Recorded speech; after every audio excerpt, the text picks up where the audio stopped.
Yeah, all right. So hello and welcome to today's Talk Plus Q&A hosted by the Radio Astronomy and Space Discord server. So I am Cameron Van Eck. I'm going to be the speaker today. And I guess I'll start off with just a little bit of background on myself. So I am a research associate at the University of Toronto in Canada. And research associate means that I work full-time as a research scientist. I'm doing research in radio astronomy, trying to make scientific discoveries as best I can. And so I've been doing radio astronomy since I started as an undergraduate student back around 2008 or so. So I've been doing this for a little while. I enjoy it a lot. And I also enjoy sort of sharing that with interested people, including interested amateur radio astronomers, and that's sort of what prompted my involvement in the Radio Astronomy and Space Discord, and sort of ultimately this talk. And so let me get my screen sharing going here. Okay, in one moment I'll just set up the chat and such that I can keep an eye on announcements and things. Okay, there we go. So yeah, so in today's talk, I kind of wanted to do a bit of a whirlwind tour of radio astronomy. There is kind of a lot to be covered in a short time. This is a modified version of a talk that I originally gave for undergraduate students starting in research in astronomy. And so I've tweaked it to take out some of the more boring technical parts. I've left in, I think, some of the more interesting technical parts because I know there's a lot of people here who are into amateur radio astronomy. They have a bit of a technical background and so are interested in that part of it. So I'm hoping this should be a little bit to interest everyone here. So yeah, I guess let's get started. So the way I kind of structured things today is I wanted to sort of first motivate why radio astronomy. Why is it interesting? What is it? Why do we do it? What makes it special? And then jump into some of the more technical aspects, starting with natural radio emission. We are detecting radio emission from outer space, naturally occurring emission. And so it's kind of an interesting question we don't think about is what in nature causes radio emission. So I'll just talk about that for a bit and then jump into radio telescopes and how they work and the different kinds. And then end off with looking at a couple of the more interesting, in my opinion, science cases for what kind of science we're doing with radio astronomy and what kind of targets we're looking at, what kind of discoveries we're trying to make. So let's start kind of right at the beginning with a little bit of background physics, which is the electromagnetic spectrum. So we're all pretty comfortable with the idea of visible light, but that is not the entirety of what there is in terms of different forms of light. So radio waves are often, or quite often, misunderstood. Some people think they're like a form of sound wave because they associate radio waves or radio with like radio stations carrying sound, or maybe with cell phones or walkie-talkies carrying sound, and that's not true. Radio waves are a kind of light. And so light is beyond just what we can see. And so there's a number of different kinds of sort of physics, I guess, associated with different kinds of light, which varies by its wavelength or its frequency. And so like if you go beyond the violet, of course, you get into the ultraviolet, you get into the X-ray, the high energy electromagnetic wave regime, culminating in gamma radiation as well. That's all light. In the other direction, going past the red into the infrared, people are generally familiar with infrared in terms of like measuring heat, measuring temperature. So that's also a form of light. And as you continue down to lower and lower energies, you eventually reach the microwave and radio wave regime. And so all of this is light, but all of it tends to be tracing different kinds of physics, different kinds of processes and systems. And so astronomy is done all across the electromagnetic spectrum now. All forms of light are being studied and used to study things in space and to help us make discoveries. So what makes radio special? The answer to that is we have to look at atmospheric windows. And so here are two versions of a plot of atmospheric opacity as a function of the wavelength of light, going from the high energy short wavelength light all the way to the long wavelength emission. And so this is atmospheric opacity. So it's how opaque the Earth's atmosphere is to different kinds of light. And so I think unsurprisingly, visible light here, the Earth's atmosphere is something like 90% transparent. Most of the visible light from space makes it to the ground. And that's why we of course can see things in space. We see stars, galaxies, nebulae, the moon, the sun, etc., because the atmosphere is transparent to that form of light. And you can see high energy forms of light. There's a little bit of ultraviolet, of course, that's where we get our sunburns from. And beyond that, X-rays and gamma rays, the Earth's atmosphere is completely transparent. And if we want to observe those signals in space, we have to go to space in the form of satellites. Conversely, in the other direction, the infrared is a bit of a mess. Parts of the infrared you can actually see from ground level, a lot of it you can't. And as you go to longer and longer wavelengths, the Earth's atmosphere becomes opaque again. And so the far infrared is sort of inaccessible and you need satellites again. But after that, it opens up again, and suddenly the atmosphere is transparent to a huge range of microwave and radio wave frequencies, wavelengths. And so this gives us the ability to do astronomy from the ground in the radio regime. And so this basically makes radio one of the two bands in which you can really do solid ground-based radio astronomy. And of course, doing things on the ground is so much cheaper and easier than launching satellites. And when you look at this window here in the radio is a lot wider than the visible window. Like visible is about a factor 2 or so in wavelength, but the radio window is something like a factor of 200 or more.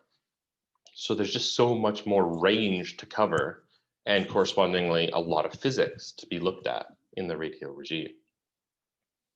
And so the limits of this window are actually set by two different physical processes.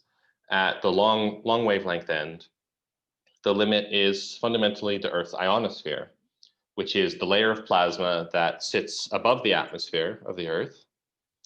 And plasma tends to absorb radio emission. And so the ionospheric plasma absorbs or sometimes reflects very long wavelength radio emission. And so this is why people who play with long wave radio, you can actually get reflection off the ionosphere of long wave radio signals to very long distances. At the other end, at the short wavelength end of the radio window, we're fundamentally limited by water vapor. And so it's the same arch nemesis of optical astronomy, water. Although we don't necessarily need full-on clouds, this is just any water vapor. And this occurs because water tends to have really, really strong absorption bands in the sort of millimeter regime. And so that really limits, it tends to absorb how much water is coming, or how much radio emission in this band is coming from space. However, you can do the same thing that the optical astronomers do, which is to build your telescopes above all the water. And so you can actually push this window quite a bit bigger. For example, if you build really up high, like up on the Mauna Kea mountain in Hawaii, or on the Atacama Plateau in Chile at 14,000 feet elevation, where they built the ALMA telescope. And so they can actually push this window to higher and higher frequencies, or to shorter wavelengths. And so you can actually get quite a bit more than this diagram actually shows. And so this gives you a lot of space to do a lot of different kinds of studies. On the other hand, we don't get that entire radio window for free. There is a challenge, and it's basically the same challenge that optical astronomers face in terms of light pollution. And so this is a kind of a complicated chart, but this is the frequency allocations for the United States. This is how the United States government has decided different frequencies of radio emission are allowed to be used. And so these are sort of the frequency ranges going from the very, very low frequency, and then each row is sort of a factor of 10 going up to 300 gigahertz. And each box in this plot is a different use for different radio frequencies. So what uses people are allowed to transmit at these different frequencies. And these areas of the radio spectrum can be bought and sold by companies like cell phone companies who need bandwidth for cell phones and things.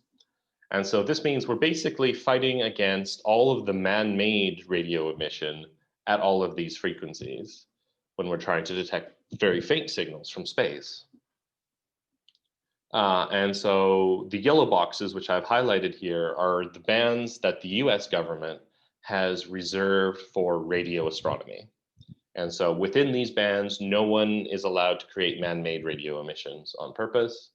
So they are sort of clean parts of the radio spectrum, and everywhere else is man-made emissions allowed. And you can see it's not a lot. And in the early days of radio astronomy, where we didn't have a lot of bandwidth in our telescopes, that was okay.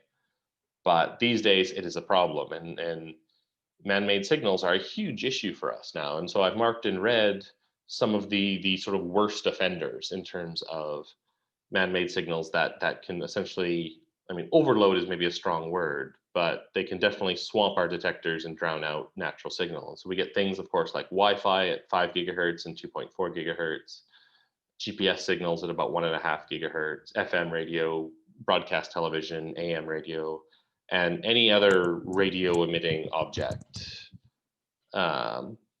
is potentially a problem. But we do what we can. I mean, we're allowed to observe at any wavelength we want because we're not transmitting. And so as long as we can come up with clever ways to try and mitigate the amount of man-made signal that we're detecting, we can make use of as much of the spectrum as we can. And so we've gotten pretty good at that. A lot of radio telescopes are built in isolated areas away from most of the radio emitting technology that we have. And that helps a lot. And so a while back, I actually went and I looked through a bunch of all the radio telescopes I could find to see how much of the radio spectrum are we actually covering. And so I've marked that in orange, everywhere from about 10 megahertz or so, fairly solidly up to about 300 gigahertz. There is at least one telescope in the world that can do it. And there's a couple of bands here that are missing, and those are, I think, water absorption bands where the atmosphere is opaque, even at high altitude. And so we are making use of all of the spectrum that we have. And as kind of a fun exercise, I marked in green the various frequency bands and the telescopes that I've worked with over the course of my career so far. And so it was kind of satisfying to see that I have actually worked on a fair number of different things over the years. So that's basically our motivation, is we have this window into the universe that we can use at ground level fairly cheaply and effectively. And it opens up so much physics that we didn't have access to in the visible band, and more on the physics later.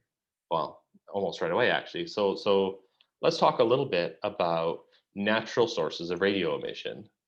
I mean, so some people have the misunderstanding that radio astronomy tends to be like radar, where we transmit out a pulse and get a echo or back, and that's not that is done very rarely. But the vast majority of radio astronomy is receiving naturally occurring radio emission. And so what is that? What is making radio emission in nature? And so there's four main types that I want to introduce today. The first is thermal emission, gas lines, something called Bremsstrahlung, and then synchrotron radiation. So let's look at each of those very quickly. Thermal radiation.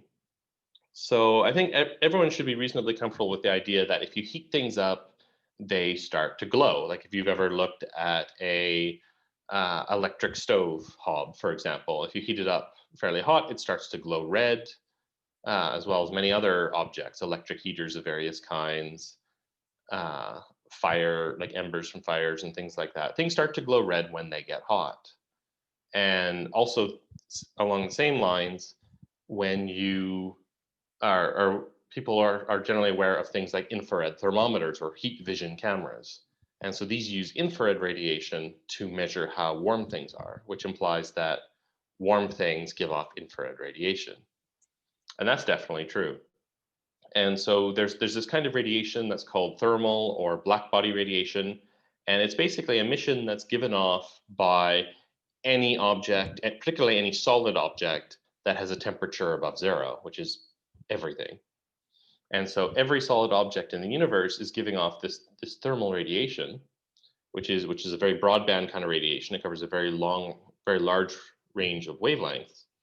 And as you change the temperature, the wavelength or the range of wavelengths actually tends to increase. And so something that's only around 100 or 200 degrees doesn't glow visibly. It glows in the infrared, and then that's how the infrared cameras pick it up and measure the temperature. But as you go to higher temperatures, a couple hundred degrees, you start to get emission out to higher and higher frequencies where it starts to reach visible light. And so at a couple hundred degrees, you start getting red light at the high extreme. And then as it goes higher, you start to get more. Things start to glow yellow at a couple thousand degrees, and then white. And eventually, if you can get something hot enough up to 10, 20, 50,000 degrees Kelvin, things start to glow blue. And for all those temperatures, whether it be hot enough for the infrared or hot enough to glow blue, there is still emission at the lower frequencies going down to the radio regime. And so you can see all of these curves have this tail down to a megahertz or gigahertz, which is the radio band. And so even though most of the energy will be infrared or visible light, there is some energy in the radio. So every solid object is constantly emitting radio emission at a low level. And yes, that includes your body, all the room around you, everything. Everything is producing radio emission at some low level. And okay, I just saw a question from Thomas Byland here. Is there any place where emission rights can be bought in geographically restricted regions, or is it mostly just imposing radio quiet zones? So far as I'm aware, and this isn't something I've spent a lot of time researching or reading about, it's generally the radio spectrum is regulated at sort of the national level. So I showed the United States chart. The EU, I think, has a sort of jointly regulated spectrum. And beyond that, other nations are generally responsible themselves, although there may be some treaties involved and people agreeing sort of across borders as to how things should be handled. And so there are radio quiet zones, but those are also usually defined by national governments in order to support radio astronomy and other sort of any other things that require radio quiet regions. And so it really is kind of up to the goodwill of governments to support spectrum protection, I guess, for astronomy and for other purposes. And astronomers tend not to have the amount of funding needed to actually buy out huge swaths of spectrum in comparison to sort of commercial needs. So we really are kind of limited to the goodwill of governments. All right. So thermal radiation comes from solid objects, essentially anywhere in the universe. And at pretty much every temperature, you have to get down to like less than 1 Kelvin in order to suppress thermal radiation at the radio regime. So any solid object will give us some amount of radio, but the energy levels are pretty low typically in terms of the amount of signal. So the second one, and this is one that I think optical astronomers have a lot of familiarity with, is spectral lines, atomic absorption and emission lines. And how these work is that every kind of atom, every element, has certain energy levels associated with it from quantum mechanics for what energy the electrons in the atom can be. And when processes act to try to move the electrons between energy levels, they have to absorb or emit light at wavelengths that have the same energy as the gap between the energy levels, essentially. And so every transition from one energy level to a second energy level has an energy gap associated with it. And that energy gap has a corresponding frequency or wavelength of light. And so this is an example of the characteristic spectrum of hydrogen gas. Going from some of these emission states, you get certain lines either in absorption or in emission, depending on the conditions of the gas. And so very famously, the hydrogen alpha line in the red regime is used in optical astronomy a lot. And so these exist for every element. And so there are a lot of lines because there's so many different states and so many different transitions. And so this is an example of, okay, so ignore the title. I stole this slide from a different talk, but this is an example of the solar spectrum and all of the lines you can see in there. And the principle of these lines extends into the radio regime. And so we can get radio lines for certain kinds of atoms. And the most famous one is actually belonging to neutral hydrogen gas. So neutral hydrogen gas has a particular state transition where the electron, so hydrogen being one proton, one electron, the electron in the hydrogen atom flips its spin from one direction to the other. And there's an energy associated with that transition, which is very tiny. And it's the amount of energy required for a 1420 megahertz radio signal. And so this is smack dab in the radio regime. And it doesn't take a lot to set up the conditions for this transition to occur. You just basically have to have the hydrogen has to be warmer than 0.07 Kelvin. All hydrogen in the universe is warmer than this. And so all hydrogen in the universe emits this line, albeit very slowly. Any given atom will only produce one photon every 10 million years of this particular emission, but there's so much hydrogen in the universe. And so the amazing thing about this is we can now measure this emission line using radio telescopes, and it allows us to detect and map out radio emission anywhere in the universe if it's hydrogen gas. And so this has become an incredibly powerful tool for mapping out where the hydrogen gas is and how it's moving, because you can also get Doppler shifts and the like. And so this has become very, very powerful for studying galaxies, the evolution of galaxies, etc. And so here's an example of a detection showing a hydrogen line with a particular profile where it's being Doppler shifted. And so you can see different amounts of gas with different amounts of Doppler shift. And that's telling us something about the motion in the system. I'm guessing this is a galaxy. I'm thinking, I don't remember where I got this figure from, but this sort of double peak profile kind of, to me, is reminiscent of some kind of a spinning disk. And so this is such a very powerful tool for astronomy. And one of the really great things about it is this is a really great target for amateur radio astronomy. And so many of you who are regulars in the Radio Astronomy Discord will recognize plots like this from Apostolis's radio telescope and corresponding software system. And so this is an example of a really great detection of hydrogen gas from the Milky Way, from the plane of the Milky Way, where we're seeing hydrogen gas in different spiral arms. And so not only a great scientific target, but a great target for amateur radio astronomy.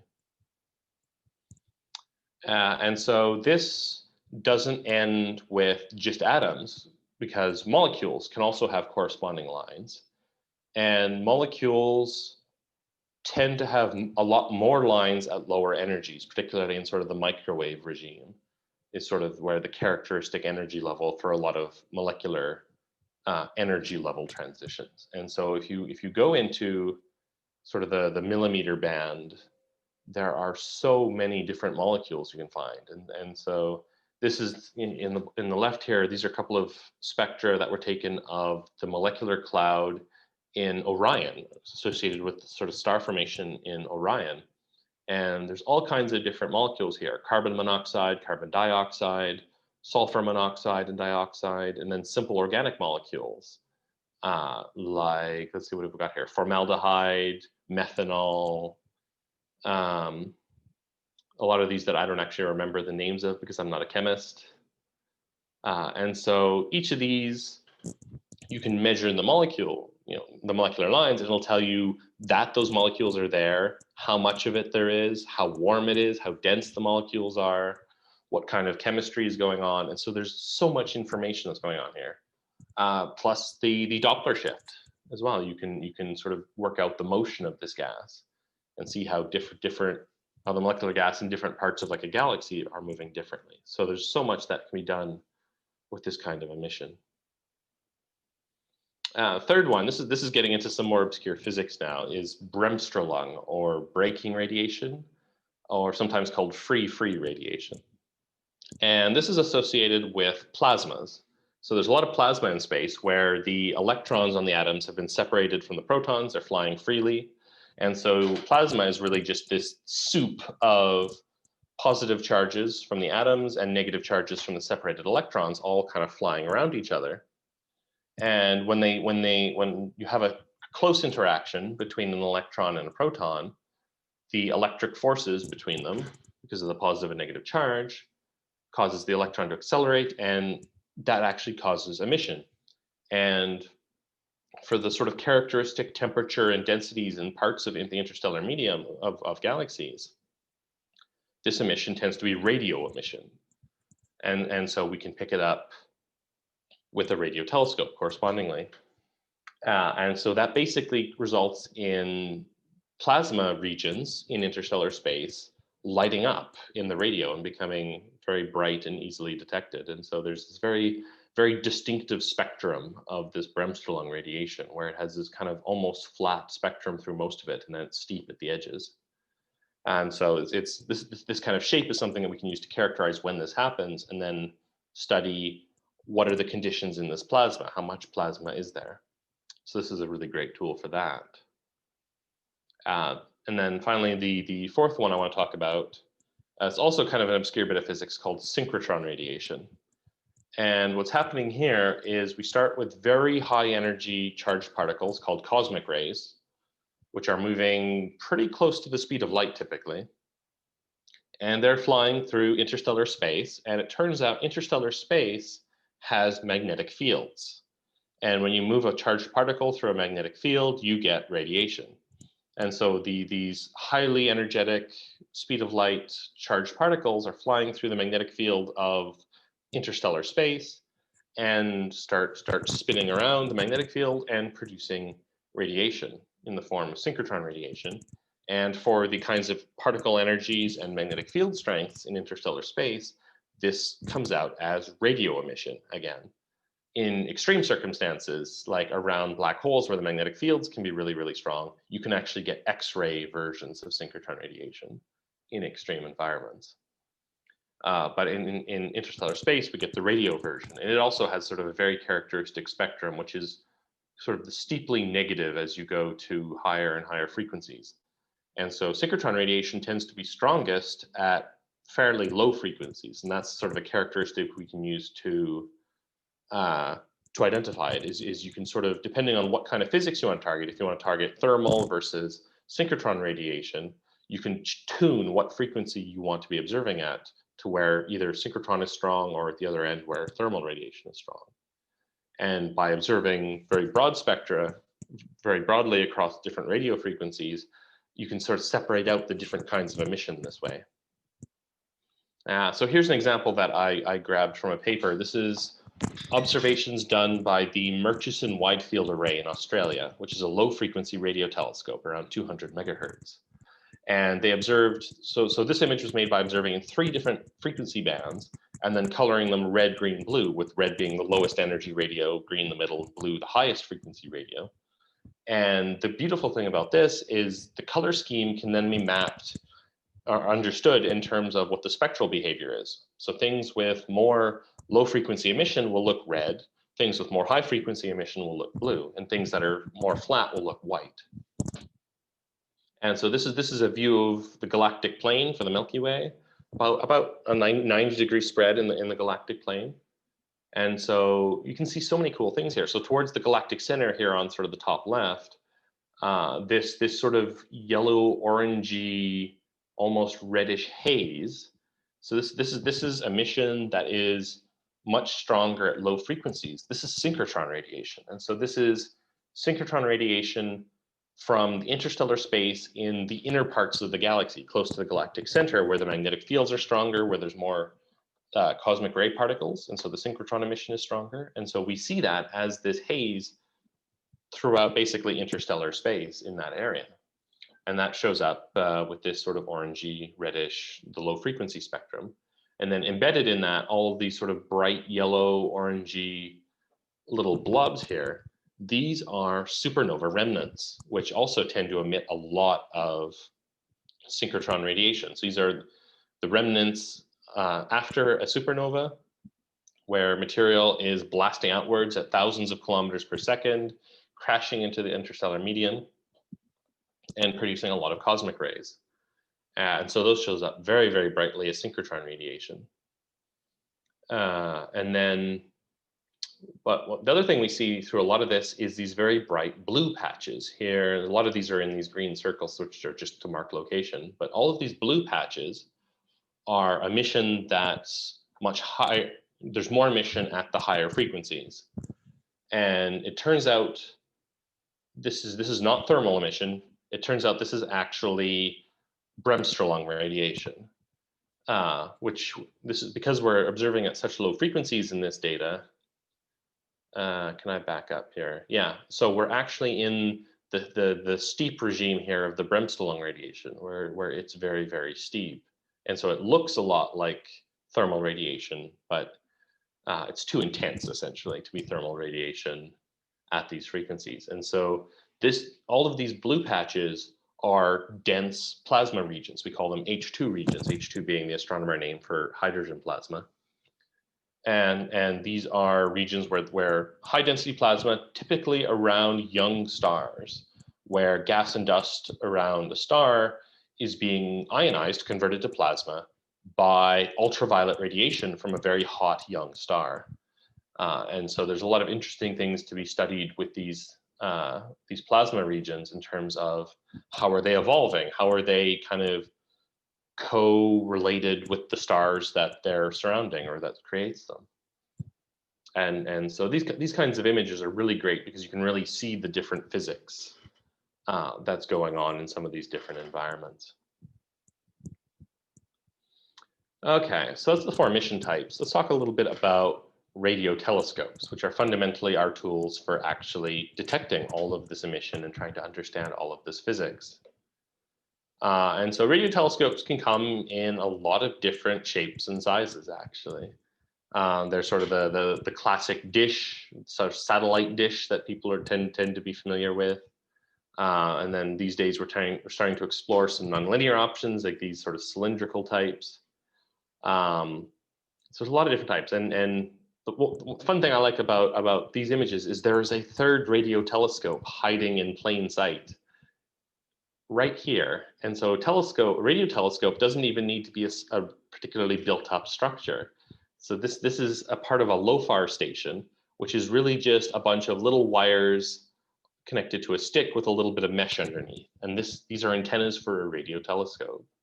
And I'll talk about a little more about how these work in a moment. But radio telescopes can really look kind of unexpected or untraditional these days. So how do they work? So the fundamental required component, I guess, for a radio telescope is a radio antenna. And these can come in different shapes. Here's an image that I borrowed from Apostolos, where his antenna is this little copper rod sitting at the bottom of this cylinder here. And on the right, these are called butterfly dipoles. These are some of the antennas that have been used for parts of Lofar. And fundamentally, all an antenna is a conductor that is able to convert the electric part of an electromagnetic wave, which is light. So light being an electromagnetic wave, it has an electric field and a magnetic field. And the antenna converts the electric field part into an electric voltage in a circuit, fundamentally. And then once it's been turned into a voltage or a current in an electric circuit, we can then use electronics to amplify it and measure it and detect all of its properties and manipulate it as we need to. And so that's the fundamental principle of basically the fundamental component of a radio telescope, is converting that radio emission, that light, into electric signals, which we know how to process really, really well. And the beautiful thing about antennas is they preserve the information in the signal, the amplitude and phase of the original wave. And that becomes very important for some of the very different kinds of processing we do. And that's something that isn't possible with optical light, for example. You can't actually measure the phase of optical light because the frequency is way, way too high. And so this actually changes how we're able to analyze some of these signals. And so dishes are sort of the other major component that are generally associated with radio telescopes. And fundamentally, they are exactly the same as the mirror in a conventional optical telescope. Is they basically just serve to reflect and then focus the signal over a large area down into one point. And that's where you put your detector. So if this were an optical telescope, you'd put your camera at the focus, whether it's up top or secondary reflected down below. With a radio telescope, that's where you put your antenna. And so the fundamental principle is exactly the same. And so for exactly the same reason, we get two benefits, the same two benefits that an optical telescope gets. The first being the increase in the sensitivity, because we're focusing all of that signal to one place and intensifying it. And the second benefit is actually the resolution. This is something we tend not to think about so much with optical telescopes, but this is a fundamental limit of any sort of optical system, whether it's an optical telescope or a radio telescope, which is your resolution. So how fine a thing you can see, how small a thing you can make out, scales as the wavelength of light divided by the diameter of your reflector. And this is where radio astronomy tends to run into its biggest pitfall, because we are dealing with so much larger wavelengths of light than an optical astronomer. It's hard to get good resolution without making the diameter of your reflector enormous as well. And so just kind of an example calculation of how bad this is. So if you consider optical light at about 500 nanometers, and if you had a reflecting telescope of about 20 centimeters, a very typical amateur telescope of 20 centimeters, you get a resulting resolution when you do the math of about half an arc second, which is really small. I don't have a sense of context for that. That's a 3600th of the full moon. No, an 1800th of something like that. A tiny fraction of the size of the moon.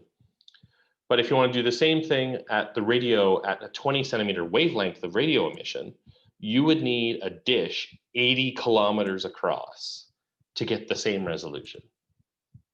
And so let that sink in for a moment. To get the same resolution as an amateur's $100 telescope, we would need to build a radio telescope 80 kilometers across.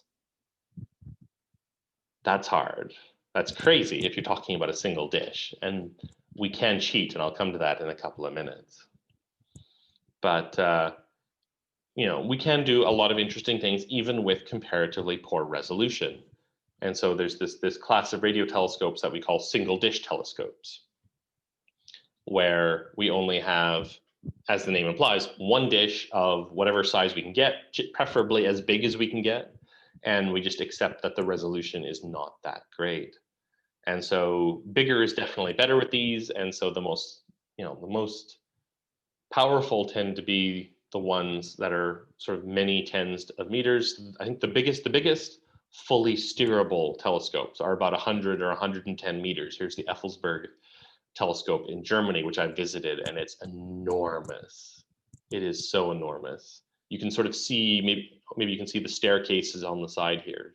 These are full flights of stairs, and they're so tiny. And then the Parkes dish in Australia, 64 meters, is quite famous. I put in this image. This is the first dish radio telescope from 1937. It's the first purpose-built radio telescope built by Roter in 37, and it was 9 meters across. And so dishes have been sort of the fundamental design or the default design for a very, very long time. And the biggest dishes we have these days, the non-steerable ones, the ones that are just sort of built into the ground and can't point anywhere but up, are, well, until recently we had the Arecibo telescope, which was 300 meters. And now the biggest is the FAST telescope in China, which is 500 meters across, but not steerable. And here's sort of an example of the resolution that we get. So this is an observation made with the Effelsburg telescope at 5 gigahertz, which is about 6 centimeter wavelength. And so this is the pinwheel galaxy, I guess, M101. And that's the kind of resolution you get. So you can see the galaxy, right? I mean, it's a blob. There's a couple of background galaxies around it. And I put the Hubble image for comparison of like what the resolution of an optical telescope is. And this, I mean, this Hubble image, I had to like shrink it down way to get it to the same scale. Like it is so much more resolution. And so this is fundamentally one of the biggest issues with single dish telescopes, is just getting this resolution. But okay, so Hauser's or Fourier asked, with a small dish such as 60 centimeters, does the pointing accuracy matter a lot? And the answer is no, because a 60 centimeter dish, it'll depend on what wavelength you're looking at. So I like to use 20 centimeters because that's the 21 centimeter hydrogen line is my sort of default example. So if you're looking at 20 centimeter radio emission, lambda over d, wavelength over diameter, is 20 over 60 is 1/3. And so your resolution then is about 20 degrees on the sky. So 20 degrees becomes one blob. And so if your pointing is out by 1, 2, 3 degrees out of 20 or 15, who cares? It's very tiny problem. Although at that point, your resolution is just very unsatisfying because you can't get much detail on anything. But there is a couple of ways we can cheat. And these I will put in the caveat, these are more for sort of professional telescopes, although they are possible, I think, with amateur telescopes, radio telescopes. But there's an interesting physical principle. So what a dish fundamentally does is a signal comes in, so a wave comes in from above, gets reflected into the focus, and the shape of the surface, the parabolic surface, is such that all of the path lengths are the same for every particular location along the surface. And so all of the different rays here are reaching the focus in phase. So they're adding together constructively as waves. So they're all sort of synchronized in terms of their wave behavior. But you don't necessarily have to add them together as electromagnetic waves. You could add them as voltages, right? As electric signals. And so you could replace a huge dish with a bunch of like smaller dishes or even just little antennas spaced out across the same area. And then the signal still comes in, it reaches every dish at the same time, and then you just add all of the voltages together. And so when all the voltages get added together, all of the same signal has still reached the same end result. You still have all of the signal from that same area focused down into one electric voltage signal. And so you get the same effect, but without the giant dish. And instead of having your resolution go as the wavelength over the diameter of your dish, it now goes as the wavelength divided by the separation between the outermost antennas in your system. And it doesn't have to be solid packed like in the diagram. You could have spaced out as well. And so this cheat allows us to get away with building big radio telescopes out of many small individual antennas. And in my slightly biased opinion, Lofar is the best example of this. And I say biased because I did my PhD with the Lofar telescope. And so this is an example of the Lofar low band component, where each individual antenna, each component is an antenna, which is literally just 4 wires, which are the antennas, a little cap with an amplifier circuit, a stick to hold them in place, elastic straps to hold the wires in place, and this little wire mesh, which tries to suppress some of the thermal radiation from the ground. The mesh can prevent some of that. And then they're grouped up in groups of 96 or 48, I think.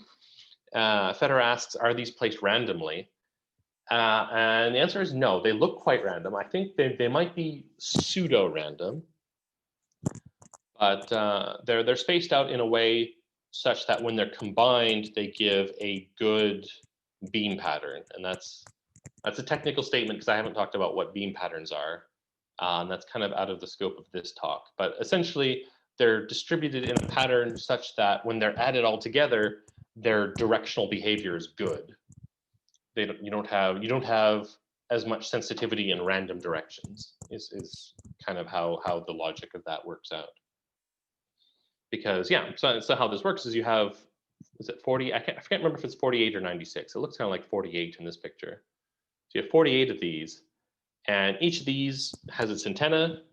Oops, it's receiving a signal, and those signals go into a control computer in the little shed beside it and get added together.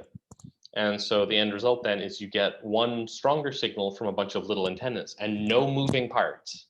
There's no need for a dish with motors, steering, control systems. It's a bunch of wires and sticks and a computer in a shed. And it works. That's the shocking part about it, is it works. And you can do some really cool things with phased array systems like this. So I showed how it works for a wave coming in from above. What happens if you have a wave coming in kind of from the side a little bit? And what happens is, you know, this wave comes in and it reaches each of the individual antennas at a slightly different time. It'll reach one first and then the next and then the next a little time later. But, and so the problem is if you just added them all the signals up directly, they'd be out of phase with each other. So they'd interfere with each other destructively. But you can adjust the timing in the electronics as well. You can add a time delay in the electronic circuits such that whatever, you know, antenna the signal arrived at first, you add a delay such that it synchronizes with all the other antennas. And so now your signal is being added constructively again. Everything is in phase, but you're now the in phase constructive interference is not for directly above a wave, it's for a wave to the side. And so by adjusting the timing, you can change what direction your telescope is sensitive to, your phased array telescope. And so again, with no moving parts, you can actually look in different parts of the sky, not just straight up. And so this is how Lofar does it. And the second advantage is you can, with modern technology, you can digitize the signals before you add them together. And the benefit of this is it's really easy to copy a digital signal without weakening it or affecting it. So you can digitize it and then make as many copies as you can, and then change the time delay on the copies. And the result of that is you can then essentially point in different directions. You're sensitive to different directions because every copy of the signals that you're adding together has different time delays corresponding to a different pointing direction. And so Lofar, in principle, can point up to 288 directions at once by taking the signals and making 288 copies with different time delays. And so that is a really cool and powerful technique then to do different kinds of observations, for example. So you can do a lot of really cool things. And as I said, I do really like the Lofar telescope. It's pretty cool. So there is a different way of combining signals. Phased array systems are around adding them together. And there's a different type of operation we can do, which is essentially a multiplication of signals. And this is called radio interferometry, and it is kind of complicated and hard to explain. I taught a course on radio astronomy for PhD students last spring, and I covered interferometry, and it took me 2 hours to explain to PhD students how interferometry worked. So there's not really a lot of hope that I can do it today, especially because it tends to involve math like that. So I'm just going to give you a very quick bullet point version of kind of what it does and not how it works. Which is essentially, so in comparison with a phased array. So a phased array, as I said, works by adding together all of the signals in a particular direction. And when you, depending on how the antennas are laid out, you get what's called a beam or a synthesized beam, which is essentially the area on the sky that you are sensitive to. And so you can say it's your resolution essentially. And so at any given point, you've set the delays and everything. So you are pointing at one chunk of sky of some size in some direction, and that's called the synthesized beam. And fundamentally, a phased array is a single pixel camera. It is picking up that patch, measuring the brightness in that patch of sky at any one time. And so our single dish is the same way, actually. A single dish or a phased array operates as a 1 pixel camera, and you can scan it around by moving the dish or by changing the delays on the phased array, such that you can scan out different parts of the sky sort of bit by bit. But the downside is when you're focusing on one bit of the sky, you're blind to all the other parts of the sky. And so you only get a little bit at a time. And so an interferometer kind of cheats its way around that. And so an interferometer works by, as I said, taking signals from pairs of telescopes. So if you have, or pairs of antennas. So if you have many antennas, you just compute them all pairwise, you combine them all, each pair together. And you multiply the signals together. And then this gives you a piece of information about the brightness on the sky. And so each pair is called a baseline. And you can get many, many baselines. And the more telescopes you add, you get more and more baselines very quickly. And so each baseline, and this is really getting into the weeds technicalities, so don't worry about this being weird and confusing. Each baseline measures one part of the Fourier transform of the sky. So the Fourier transform, you can kind of think of it as an image is describing how bright things are in different parts of the sky. The Fourier transform of it is a different way of representing the same information. And so all the information about where bright things are in the sky is encoded in a different way in the Fourier transform, and we can measure that with the interferometer. And once we get enough information about that, we can reverse the transform to turn it into an image. It's bizarre, very technical, I'm afraid, but it works. And so the end result is, once we've collected enough information from enough baselines, we can create an image. And so Federer's asking every possible pair or one telescope and one pair. So it's every possible pair. So if you have two telescopes, you have one pair. If you have three telescopes, 1, 2, 3, you have 1 and 2, 1 and 3, 2 and 3. So you get 3 pairs. And if you have 10 telescopes, you have 45 pairs, I guess, because it's the first telescope with 9 other telescopes, the second telescope with 9, but you've already counted one, so it's 8, so on, so on. So yeah, 2 telescopes gives you 1 baseline, 3 gives you 3 baselines, 10 telescopes gives you 45 baselines, 60 antennas gives you 2,000 baselines or something. I can't remember the math, but it grows so quickly. And so that's why the bigger your interferometer array is, the more powerful it becomes very, very quickly. But so the end result is an interferometer can basically image an entire patch of sky in one go, but it needs to observe for a while in order to collect enough information about that. And so it ends up being more efficient than a scanning measurement in some ways to get the same high resolution image. Because the other benefit is the resolution is really, really good, typically, because with an interferometer, you can combine antennas that are very far apart. So here's a couple of examples of different kinds of interferometers or what they look like. So the one on the top, this is the Synthesis telescope at the Dominion Radio Astrophysical Observatory in Western Canada. I've been there a few times. It's a gorgeous mountain valley in the mountains. And they have 6 or 7 dishes set up in a line here as an array.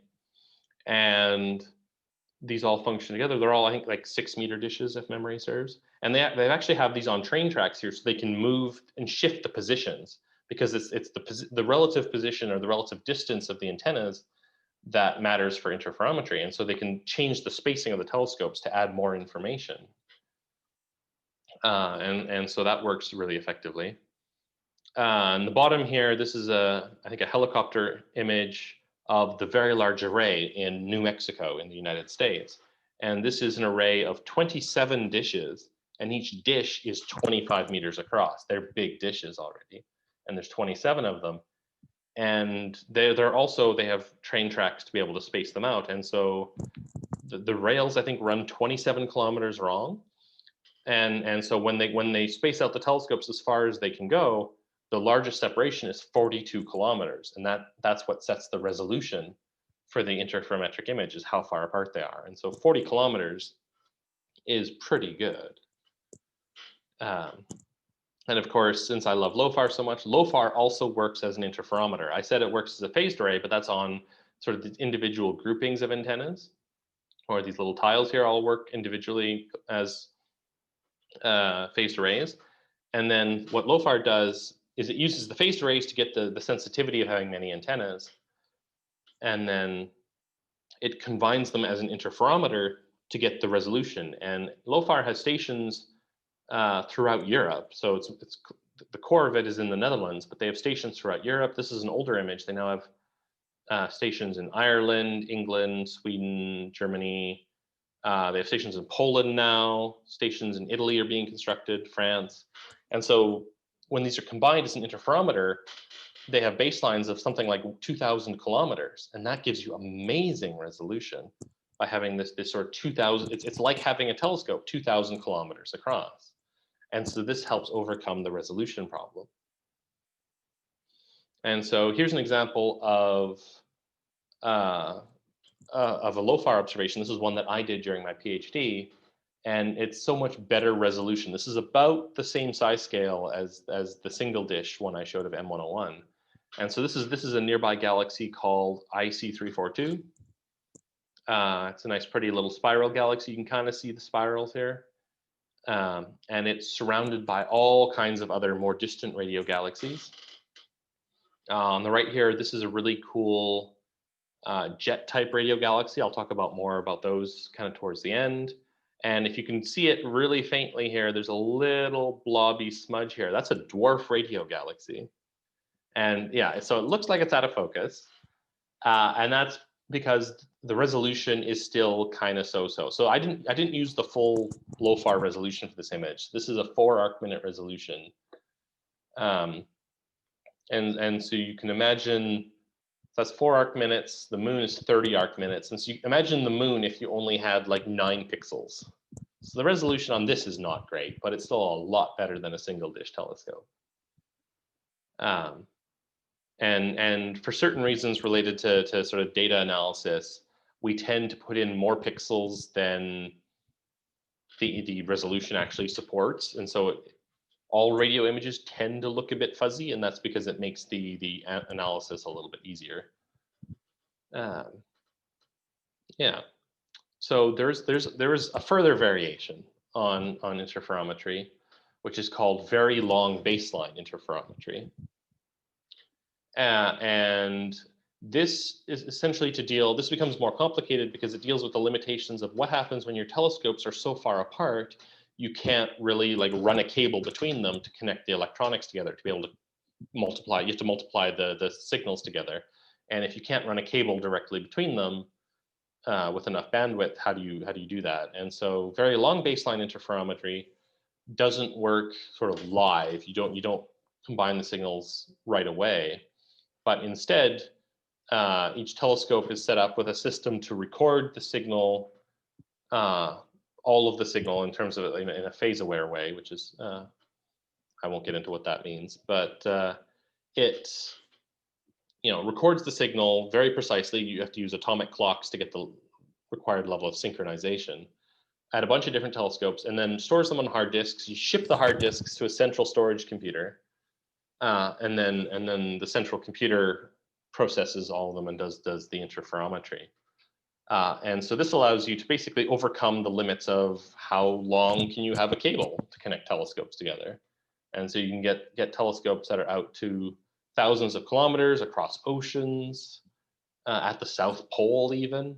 There's a telescope working as part of a very long baseline interferometer. And so this is what you need to get the longest possible baselines to get you the best possible resolution. Leo asks, does the curvature of the Earth need to be taken into account? And yes, absolutely. You need to know, so with interferometry in general, you need to know the relative position of the telescopes to each other to a fraction of your wavelength. And so with, say you're working at 20 centimeter wavelengths, you basically need to know how far apart the telescopes are to something like a centimeter accuracy. And so the curvature, of course, is a huge part of that. But even better, continental drift matters. This is something a colleague of mine told me. Is continental drift is the continents moving around, right? You probably heard about like Pangea and the dinosaur age, how the continents were together. And so all the continents are drifting at a couple of centimeters per year, right? Just from the continental plates drifting and moving and stuff. And so that means the telescopes on different continental plates are shifting relative to each other at a couple of centimeters per year. And so you need to know that, because if you observe it one time of the year and then 6 months later, the distance between the telescopes will have changed by a couple centimeters, and that'll wreck the interferometry. So they have to know this. And so we go to the geologists and get them to tell us, actually, no, we do it the other way around sometimes. I've heard about this, is people have used interferometry to measure continental drift, because you can basically tune it to say, okay, what adjustments do I need to make to the relative positions to make the interferometer work? You can do that in the post-processing in the computer. And you can say, okay, clearly these two telescopes are 5 centimeters closer to each other than they were 6 months ago. And so we can give that data to the geologists studying continental drift. I've heard of that being done. It is crazy, intensely precise, and it is so amazing. And it gets better. Like I was talking about doing 20 centimeter studies and needing centimeter accuracy. People are now doing VLBI at the millimeter regime. So millimeter wavelengths, which means your accuracy needs to be 1/10 of a millimeter or better in terms of knowing the telescope positions. It is intense. It is very, very hard. I've actually never done VLBI just because it's hard, and I'm leaving it to other people with more time on their hands. And so yeah, the amazing thing is, yeah, you can then take all of these different telescopes at different parts of the world and combine them. And I'll have more on sort of the science uses of that kind of towards the end here. And so with that, actually, let's start talking about some science. What are we actually trying to discover with all of this work, all of these telescopes, and all of this knowledge about the radio emission, like what kinds of radio emission are out there? So I've picked out a couple of highlights about things that I think are really cool. And so a couple of these I've mentioned already. So one of which is studying atomic and molecular gas kinematics. Kinematics meaning motion and sort of behavior. And so I mentioned this when I talked about the atomic and the molecular spectral lines, which is you can measure these lines, and it tells us so much about the different kinds of elements and the different molecules and how they're behaving. And so we can create maps like the one in the middle here. This is an intensity map showing how much gases. In this case, this is carbon monoxide in M51. M51 is the Whirlpool galaxy? I don't remember. I always go by catalog numbers rather than names. But in M51, we can see where carbon monoxide gas is in interstellar space and where it's concentrated and how it's behaving. And it's in spiral arms. But at the same time, we get the Doppler shifts. And so you can see the spin of the galaxy. And on the left here, this is, again, a Doppler map of Triangulum galaxy in neutral hydrogen. So this is neutral hydrogen gas in the Triangulum galaxy spinning around. We're seeing red and blue shifts. So this is a galaxy that's partially inclined relative to our perspective. And it's spinning, and so during part of the spin, the gas is flying towards us, and so we see blue shift. And at other parts of the spin, it's flying away from us, and we're seeing it red shifted. And so this is telling us how the gas in this galaxy is rotating around the galactic center. And the stars and the gas tend to be doing the same motions, the same orbits. And so we also, by measuring this, we know how the stars are acting at the same time. And so all of the motion of stuff in this galaxy has been mapped out just by looking at the hydrogen gas. And there's a lot we can get. I mean, so yeah, things like how much gas, the mass of it, and the density, velocities, I just said, temperatures as well, like what kind of temperature conditions, turbulent velocities, and then composition, what different kinds of atoms and molecules we get. So yeah, How004 has asked, can interferometry work for radio telescopes placed on Earth and the Moon? Yeah, in principle. I don't think there's been any proposals for it yet. There have been attempts or tests at doing space-based interferometry, or not very long baseline, because they have to very long baseline interferometry between Earth and a satellite. There was a Russian satellite called Radio Astronomy. I think it's still working, actually. In orbit that goes out, it might actually go out as far as the moon, I don't remember. But it's in a fairly large orbit. And so they do interferometry combining this radio telescope on the satellite with ground-based radio telescopes, and they've been able to do some interesting stuff there that way. It is really hard because you have to know the motion of the satellite to a fraction of a wavelength as well. But it's been, as a proof of concept, it's been shown to work. And Leo says that NASA was planning to place a radio telescope on a crater on the moon, which has a naturally parabolic shape. Yeah, there's been a lot of discussion about radio telescopes, particularly on the far side of the moon, because they would be shielded from man-made radio signals. So the benefit of the moon is A, you're shielded from man-made radio signals.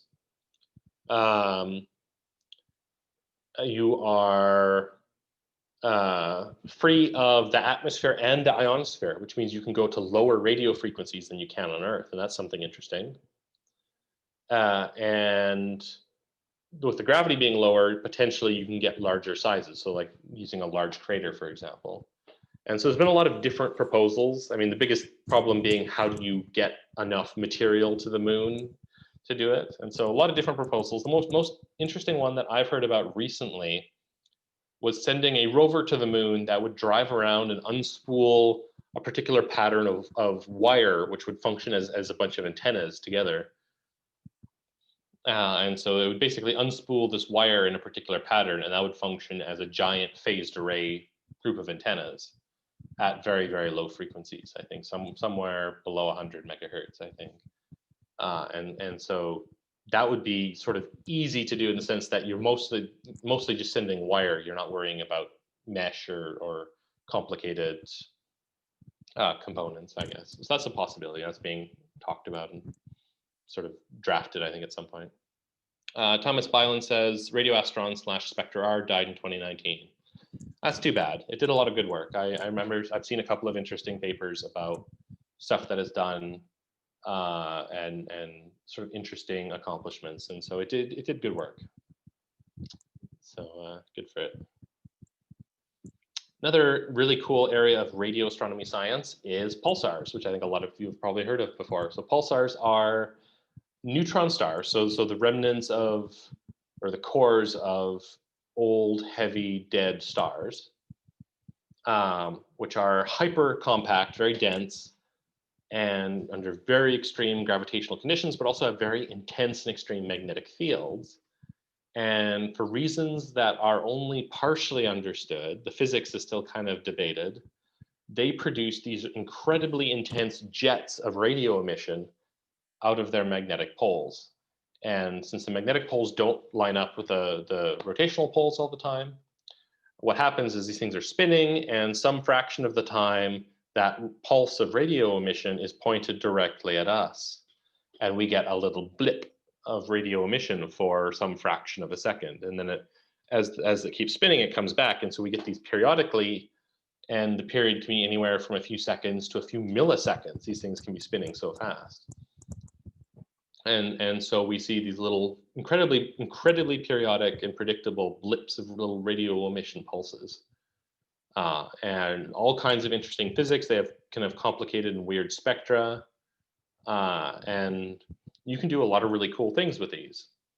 And particularly, pulsar timing is I think, the most exciting and amazing thing at the moment, which is you can very carefully measure the time of arrival of pulses, or even the separation of the pulses from each other. And that tells you a lot about physics of what's going on at the pulsar. And so, for example, if it's moving towards or away, or particularly if it's in a binary orbit with another star, moving towards, moving away, that can change the time of arrival of the pulses in a very predictable and measurable way. Or if it has a planet around it, you can have a neutron star with a planet orbiting around it, and that pulls the neutron star towards and away a little bit. And so people are able to generate these incredibly detailed and accurate models of the pulsar time of arrival and tell you if it's in a binary, how it's moving, what kind of things are around it, but also, and this is a very exciting option, people are looking at the possibility of describing or of detecting gravitational waves. So gravitational waves have been a big deal in the last couple of years since LIGO and related telescopes started detecting black holes merging. But the idea is that there could also be very slow, low energy gravitational waves. And these gravitational waves can pull and stretch and contract space, which changes the path length or the amount of time it takes a pulse to reach us. And so by measuring the changes in the time of arrival of pulses for many different pulsars, it's possible to detect these gravitational waves going by the Earth and stretching or contracting the space around the Earth and changing the distance to these pulsars by some incredibly tiny fraction of a meter. But they're trying to do it. And the idea being, if you measure if one pulsar is doing something funny, maybe it's the pulsar. But if all the pulsars are like moving closer or further away by some tiny amount, then if all of them are doing it, it's not the pulsars, it's probably us. It's probably a gravitational wave around us. And so there are different efforts to do this, and they're still getting the data quality improved, but they are getting very close, I think, to some really exciting results. So Federer's asking, why do all these images and graphs tend to look the same? Is there some kind of a common program or a standard? Particularly, so in the case of like the pulsar ones, I'm guessing you meant from this slide. So yeah, so in the case of like the pulsar plots, this is a pulsar analysis software whose name I have blanked on at the moment. Apostolos knows. He should be able to tell us. I think he's played with it. I forget the name. It's a pulsar package written by, I remember it was written by Scott Ransom, who's an astronomer that I've met, but I don't remember what it's called. Oh, I'm sorry. But yeah, and so there is this sort of standardized software that the pulsar research community has come together and built and put a lot of work into. And so they basically teamed up to make the best possible software for analyzing pulsar data, and they all collectively use it together. And I'll try and see if I can remember the name of the software so you can look it up. Oh, Presto, that's the name. It's called Presto, Presto, by Scott Ransom. And it does a lot of really cool stuff. Leo asks, how are people able to detect pulsars when they're so small compared to other objects? Is it because they're so bright? Yeah, that is a really cool thing. And yeah, it's basically, pulsars have a ridiculously high rate of emission sort of per unit surface area, because I mean all the emission from a pulsar is just from the pole of the pulsar. All the emission comes from just a very narrow region at the magnetic poles. It's only a few kilometers deep, or a few tens of kilometers deep, and I think only a few kilometers across. And the physics there, it has to be so incredibly intense to produce that much radio power in such a small area. And it's only possible because the magnetic fields there are incredibly intense, like billions, trillions of times more intense than other parts of the universe. And the gravity is equally ridiculously intense. And so it's the extreme physics that makes it possible. And it's still not really that well understood fundamentally. Give me 1 second, please.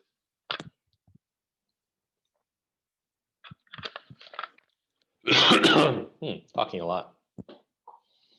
All right, yeah, so pulsar timing is particularly amazing, like nanosecond levels of precision, both detection and prediction, so that's really cool. Radio galaxies and active galactic nuclei. So I showed a couple of images that had galaxies in them, like the pinwheel and IC342. And so normal galaxies tend to produce a lot of radio emission. Here's on the right here, this is a picture of the M81 galaxy, whose name I don't remember. And so you can see spiral arms, you can see a lot of structure here. And a lot of this is synchrotron radiation produced in the interstellar medium of these galaxies, and it tends to be quite bright. Most of these background sources are also radio galaxies. They're just far enough away, they're not resolved. But you do get some other really cool things that you don't see in the visible, and these are radio jets. Radio jets are really cool. So you have a galaxy at the center of here, like the bright dot will be a reasonably normal galaxy with a supermassive black hole at the center, like most galaxies have.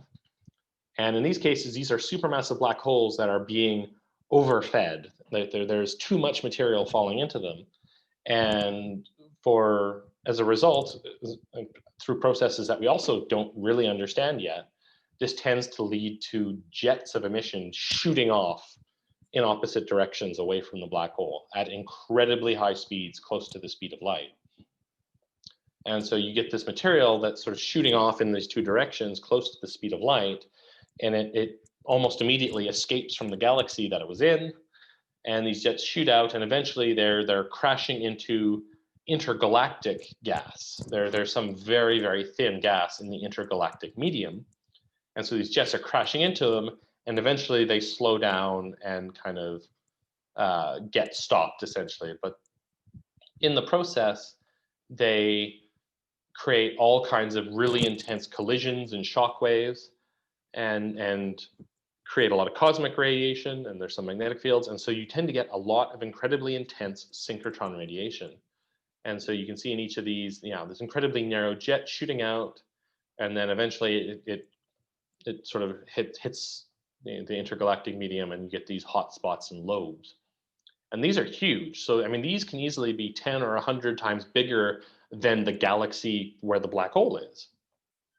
And so these are millions of light years across, right? For scale, like the Milky Way galaxy is 100,000 light years, and these can be millions, maybe even 10 million light years across. Absolutely massive, and they only show up in the radio, and I think maybe in the X-ray as well.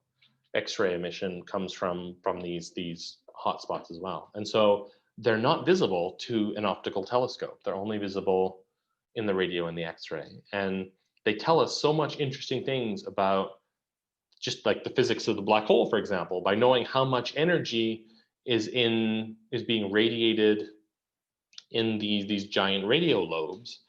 That energy had to be put into the jet, and it had to be done by the black hole. And so that tells us something about how much material is falling into the black hole and how much power it's generating. Because all of that power, or some fraction of that power, is being transferred into the jet and then into this radio emission. And so a lot of interesting physics going on to trying to understand how all of these work and what they tell us about supermassive black holes. Cosmology is a big thing in radio astronomy as well. We contribute to that. Cosmology being the study of the universe and its evolution. And so very famously, the cosmic microwave background, or CMB, it's got microwave in the name. It's in the radio regime. And it tends to be observed more by satellites like the Planck satellite, because they want to get away from any kinds of interference from the ground. They want to be doing incredibly careful and precise measurements. So they're doing radio astronomy in space as well. But that's a huge part of cosmology and understanding the evolution of the universe. And there's another set of projects that I know a lot of people who are working on them that I think are really exciting, and this is called detecting the epoch of reionization. And so this is a really cool little bit of physics. So if we look, or in terms of our models of the evolution of the universe, if we look at the very early universe, it was very hot, very dense, very ionized. And then around the time that the cosmic microwave background was emitted, all the material in the galaxy cooled from plasma to neutral gas. And so the entire universe at one point was neutral gas, mostly hydrogen, which means it was emitting 21 centimeter radio emission. And then as time went on, and the first stars and the first galaxies coalesced and formed, it kicked on. The first stars, very hot, producing ultraviolet light, started to ionize material and convert the neutral gas into plasma. And so this happened, and then this kept going. And in the modern universe, most of the material in the universe is actually plasma. Like interstellar medium is mostly plasma. The intergalactic medium is all plasma. Most of the universe these days is plasma. And so there's this transition region from all neutral to mostly plasma somewhere in the early universe.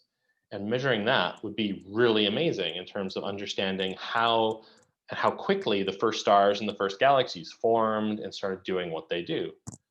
And so that is a hugely interesting topic for cosmology, understanding how quickly and how this happened.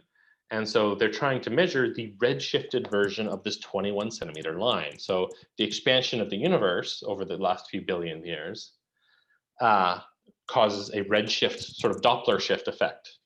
And so the 21 centimeter line, which is normally at 1420 megahertz, because of the expansion of the universe, that emission from early parts of the universe has been redshifted out to much, much longer wavelengths. And so what was at 1400 megahertz can now be down, depending on what age of the universe you're looking at, it can be down to a few hundred megahertz or below 100 megahertz even. And so this is the sort of science that requires low frequency telescopes below a gigahertz to be able to measure this kind of a signal. And it is such an incredibly faint signal. This is a signal from the far end, the early ages of the universe. It is so incredibly faint. And so they've been working for years to try and control all of the sources of noise, all the interference, all of the other kinds of signals that are in the way, like the Milky Way. And so a lot of really amazing effort has gone into it. And they're getting close to a detection as well, I think, using telescopes like Lofar. Supernova remnants. I pointed them out briefly on the map from quite a while ago. And these are the remnants of supernovae, the deaths of stars, which leads to shock waves of material. So the material coming off of a supernova explosion is traveling through space at thousands of kilometers per second. And it's slamming into just the surrounding material of interstellar gas. And so you get shock waves, you get all kinds of crazy physics, cosmic rays being accelerated, magnetic field compression in the shock waves, a lot of cool stuff. And so they, you get a lot of radio emission as a result. And you can use this to study how the supernova remnant is evolving, how it's expanding. Eventually it's going to fade out. And so we can study how that fading out process goes and how big they get and how they interact with the surrounding material. And it also tells us a lot about the original supernova process. Like this could be a supernova that went off 40,000 years ago, before we had any telescopes. And yet we can still learn about it by looking at the remnant it left behind and how it has expanded and evolved since then. And so there's a lot of cool things. Yeah, I should actually be able to share this actually. So there's a really cool YouTube video by a colleague of mine about supernova 1987A, which is a supernova in a nearby galaxy, one of the Magellanic Clouds, I think. And the supernova went off in 1987, so it's some 30 odd years old. And we've been watching it in the radio for 30 years to see how it's evolving. And so a friend of mine processed a whole bunch of radio data. I don't know if this is showing up. It should be showing up, right? Give me a message if the YouTube video is not showing up. But I'll let this load quickly. Maybe not so quickly because I'm broadcasting. But come on. All right, there we go. It should be full screen now. You should be able to see that. So yes, this is, there's the year counter at the bottom. We're seeing the evolution of a supernova remnant in the radio. So in this case, the colors are just brightness, going from white being the brightest and blue to black being faint radio emission. And so right after the supernova, there was very little radio emission, but as the shock wave is expanding, we're seeing more and more radio emission as it's colliding more and more with the surrounding interstellar gas and plasma. And it's evolving, it's becoming bigger. You can literally see it get bigger over the course of 30 years. It's not symmetric. And so all kinds of stuff is going on. And so we're actually seeing, this is the youngest supernova remnant that I think we've ever seen. And a lot of interesting physics. And so like my colleague who was working on this has, where has my talk gone? Where has my talk gone? Yeah, so anyways, my colleague who's, there we go, you should be able to see that again. My colleague who's working on this has shown there's like really interesting physics involving dust in the material around this supernova remnant. The dust is doing all kinds of crazy things. It's being destroyed or converted into different forms. I don't remember the details, but all kinds of physics there. So I talked about very long baseline interferometry, and of course the most famous and most exciting thing that's been done with this has been the imaging of a nearby supermassive black hole, particularly this image of the black hole in the M87 galaxy. And so this was done using VLBI, and they had to push it to the absolute limits in terms of the resolution. So you may remember from the beginning or from earlier on that the resolution goes as wavelength divided by baseline length for an interferometer. And so to get that resolution to be the smallest possible number, the finest level of detail, they had to go to the shortest possible wavelength, and they had to go to the largest possible baseline length in order to get that resolution that they needed. And so they did this by doing the highest frequency VLBI, or the shortest wavelength VLBI that's ever been done that I'm aware of. They went to 1 millimeter, 1.3 millimeter wavelength with baselines that were something like 8,000 to 10,000 kilometers long, including particularly the South Pole telescope. I have a colleague who goes to the South Pole telescope every year to run it down there at the South Pole. And so, yeah, these incredibly long baselines, the telescope's incredibly far apart. And pushing it to the absolute limits, they managed to get this amazing picture of a black hole with the black hole shadow in the middle and the ring of emission around it. And it looks blurry, fuzzy, maybe not so impressive, but this is the highest possible resolution image that we have ever created, I think, in the radio at least. And it took a lot of work by a lot of people, including many friends of mine. So absolutely amazing stuff. And the last bit of science that I'm going to talk about is galactic magnetism, because this is what I do. I work on magnetism in interstellar space of galaxies, in the interstellar medium. So I mentioned earlier that magnetic fields are present throughout the interstellar medium. That's what causes synchrotron radiation. And there's a couple of different tricks that we can use to measure it. And so we're able to sort of create maps of nearby galaxies and how their magnetic fields look. And this is an example of the Whirlpool galaxy again. And the magnetic fields are very spiral, which was interesting because they don't have to be. Just because the gas and the stars are making spiral arms doesn't mean the magnetic fields have to, but they are, and that's really nifty. And on the bottom right here, this is a model of the magnetic field directions in the Milky Way galaxy, and this is work that I did as a student, actually, a model that I did. And there's some really interesting features in the Milky Way about how most of the magnetic field goes clockwise, as seen from above, but there's a little strip here that goes anti-clockwise, running through the galaxy through the one spiral arm here, or even crossing spiral arms. And so that is really funky and bizarre, and our galaxy is kind of weird for having that. And so that's the kind of thing that I work on, is trying to learn about magnetic fields in interstellar space.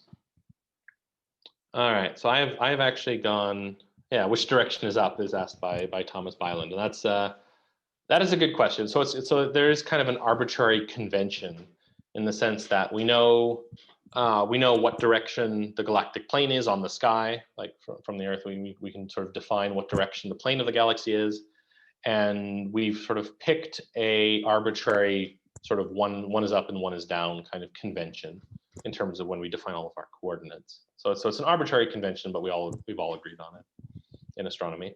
Leo asks, why do the magnetic fields follow that spiral pattern? Oh, that is a really good question. And of course, because you've asked a question on my specialization, I want to give a good answer. So it comes down to, there's a couple of effects actually. So magnetic fields in galaxies tend to be stretched by the motion of the gas. So there's something called the frozen-in condition in plasma physics, where under certain conditions, which are true in galaxies, the magnetic fields are basically frozen to the gas, and so however the gas moves, they sort of stretch and pull the magnetic fields with them. The magnetic fields are basically just along for the ride for the most part. And so we know that the gas in galaxies is mostly in circular orbits, And so that tends to pull the magnetic fields to be mostly circular. However, the gas and the plasma in the galaxies is also moving in the third dimension with sort of convection. Like you get something like a supernova explosion tends to create a lot of very hot gas, and it tends to convect up, or actually up and down away from the galactic plane. And as it does it, you get Coriolis forces, and the Coriolis forces spin the gas, and that tends to put a little bit of a twist in the magnetic field. And that twist in the magnetic field sort of tends to push it in a little bit sort of in and out to have the kind of the radial direction towards and away from the center. And so you have the combination of the stretching action making it circular and this Coriolis twisting trying to turn it to be more in and out. And the balance of those, you end up with something sort of more spirally. And Fodor is asking, on the left picture, what do the colors mean? Yeah, this is a intensity diagram. So the colors are the total radio intensity at 6 centimeter wavelength. And so this is, yeah, astronomers tend to use a lot of these color schemes where red and white are very high intensity and blue to black are kind of low brightness kind of color schemes. And so that's an example of that. Okay, so so the talk part of this has gone on a bit longer than I intended, but I hope you enjoyed, and thanks for all the questions during it. I'll just leave you with this picture of me as a student visiting the Very Large Array. And so this is me kind of standing in front of one of the 25-meter dishes at the Very Large Array. And to give you a bit of a sense of scale, because I'm a pretty tall guy, I'm 195 centimeters. And so these are massive, massive dishes, and there's 27 of these at this particular radio telescope. Okay, so that was a lot of information, but I hope it was sort of interesting and relevant. So I'll switch over to out of the video or the slides here. And so, yeah, so I guess sort of what was intended to be the second half, but is now, I guess, just the last quarter, is intended to be a sort of question and answer period. So I'd like to invite you all to to ask questions about radio astronomy, or if you're interested about astronomy careers or anything like that, I'm happy to take those kinds of questions as well. So yeah, you're welcome to either put the questions in the Zoom chat as you've been. I can also take questions on the Discord channel as well for people who are watching through Discord. Or if you prefer to ask your question out loud, you can raise your hand using the reactions button at the bottom of Zoom, and I can unmute you so that you can ask your question out loud if you like.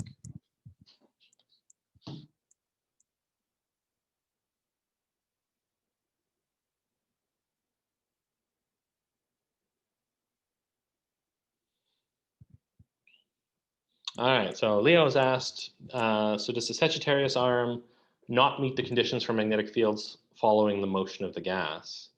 That is a really, really good question. No, I think it still follows it. So the conditions that I talked about how it's the competition of the sort of stretching from the motion of the gas and then the Coriolis force thing.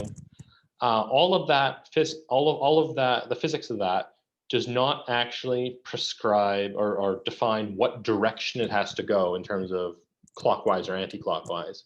Both directions are actually equally allowed, and so it becomes a bit of an interesting question of why does one favor over the other, and it's not really certain yet. But the thinking generally is that the early conditions when the galaxy is forming will produce some kind of an asymmetry where one direction just tends to be more common than the other just through random chance. But how do you get it with a small patch being the opposite? And there's been some modeling that can kind of predict how that happens, and that seems like it can happen as kind of like a random fluctuation for short periods of time. Short periods being like a couple 100 million years on galaxy scales. But it's still very active research because it's not well understood.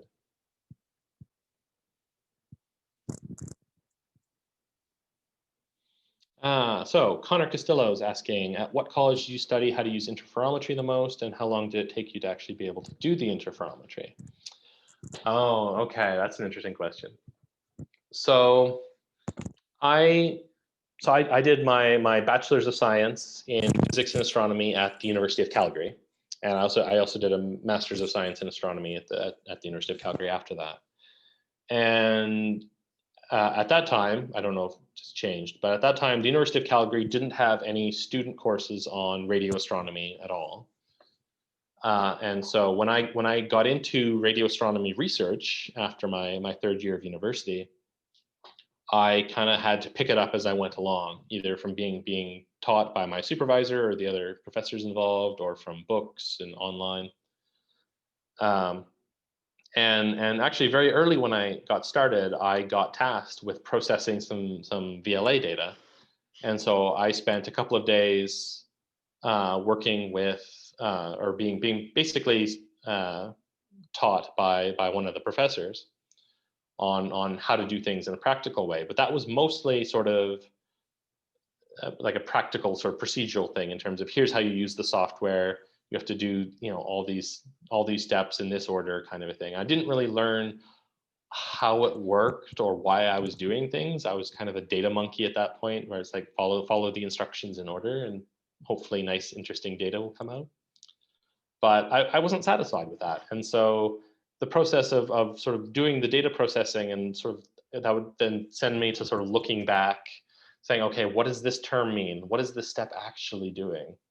And so I'd go into the books and online and pick up bits. And then sort of as I went on, I kept doing more data processing during my master's and during my PhD. And at every step, I'd sort of learn a little bit more about how it worked in different steps. And like I'd be working on data and something would not be working. And so it's like, why is this weird? Why is this not working? And I'd have to learn a little, like a new aspect of it to get it to work. So I ended up learning it in a lot of little bits and pieces over a lot of years, rather than in any one organized way.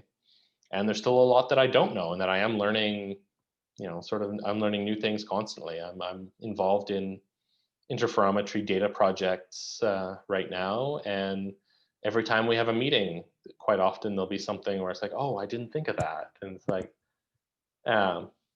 but I mean, one thing I am really proud of is I've spent a lot of time learning the principles, the mathematics of it, even though it is really technical. And that's made it a lot easier for me to now understand how things are working and where things can break later on. Okay, so Federer asks, how did I come to amateur radio astronomy stuff in communities? Or was I only on like the Radio Astronomy channel on the Astrophotography and Company Discord before Radio Astronomy and Space? That is a good question, actually. I'm trying to remember how this went now. So I think I ended up joining the Astrophotography and Company Discord kind of on a whim, because I like just sort of it was advertised somewhere, maybe on Reddit, I don't remember, and it was like, yeah, I've been doing public outreach stuff, like interacting with the public about astronomy in general since I was a student, and I have a lot of fun with it, and I'm having a lot of fun today. And so I thought, okay, this is a chance to do some interaction online where I can sort of share what I know and such. So I joined that Discord, and they had a radio astronomy channel for people who are interested in amateur radio astronomy. So of course I subscribed to that, and I kept an eye on it. And when people asked questions, I would start answering them because I know things from my work. And so that just kind of blew up. And then at one point, yeah, the Radio Astronomy and Space Discord was I think advertised there. And so I thought, yeah, I'm having fun. I'm happy to share what I know. And so it's just kind of grown from there. Let's see, questions now. A lot of questions coming in now, which is great. Ahmad asks, is it better to have radio telescopes spaced far apart, or better to have more telescopes in a smaller area? That is a really good technical question. So the answer is it kind of depends a little bit on what you're doing and what the goals are. In general, it's probably better to have them more spaced out. So, I mean, the resolution, as I said, is basically dependent on the furthest apart. But what you can end up with is a sensitivity pattern that can be kind of complicated on the sky. And so I skipped over the details, but for example, like when you build a phased array, you're adding together signals from different antennas. And depending on the time delays you set, there's one direction where everything gets added together in phase. And so you get the strongest signal out. But there can be other random directions where you get partial addition of signals. And how bad that partial addition is, and this is bad because you're trying to look in one direction and you're detecting some signal from another direction, and you can't really separate out the two very easily. And how bad that sort of that effect, we call it side lobes, the detection of signal from other directions we don't want. And how bad that is depends on the spacing of the antennas. And so in some ways you can really optimize the spacing to try and minimize that side lobe effect. And so, for example, when I showed the Lofar low band antennas and how there's 48 of them in this kind of random looking pattern, that's why they were spread out such that is when they designed it, they basically said, okay, we want this to be the largest size to get the resolution we want. And then inside of that, we want to space them out such that there's no weird directional side lobe problems, or at least those are as minimal as they can be. Interferometry, as always, has some more complicated rules about the spacing of telescopes, and I'll avoid that, I think, because that gets to be a long discussion. Leo asks, so I may have talked about it earlier, but how do I measure magnetic field's polarization? No, I did actually skip that in the interest of time, but thank you again for asking a question in my specialty. So there's two physical processes that are involved. So the first, I talked about synchrotron radiation. So synchrotron radiation to be created requires magnetic fields. And so whenever we detect synchrotron radiation, we can immediately say, yeah, magnetic field there that caused that. And we can calculate some rough estimates of like how strong it is. But synchrotron radiation is also great because it is polarized. Synchrotron radiation is always polarized to some degree. And what that lets us do is that then interacts with a second physical process called Faraday rotation. Faraday rotation is sort of an optical effect where you pass light through certain kinds of magnetized materials and it changes the polarization of the light. And magnetized plasma is one such material, and it changes the polarization in a way that's very strong in the radio regime, which is convenient. So we have basically this polarized radio synchrotron emission. We have this Faraday rotation effect, which changes the polarization in a way that depends on the magnetic field and on the wavelength. And so what we can do then is we measure radio signals, we measure the polarization of the radio waves, which we can do. And the polarization then encodes some information on the magnetic field on the Faraday rotation along the path of the light, along the line of sight. And so we then have to do some rather difficult modeling and theoretical work to try and work out for a given measurement of the polarization, what has to be the underlying magnetic field distribution and topology in order to create these, what we see. And so that's essentially how we get the magnetic field information that I work with. I work on the observational side. So my day-to-day job is trying to get the best possible polarization measurements and to have the best methods to process those polarization measurements into something that lets us study the magnetic field.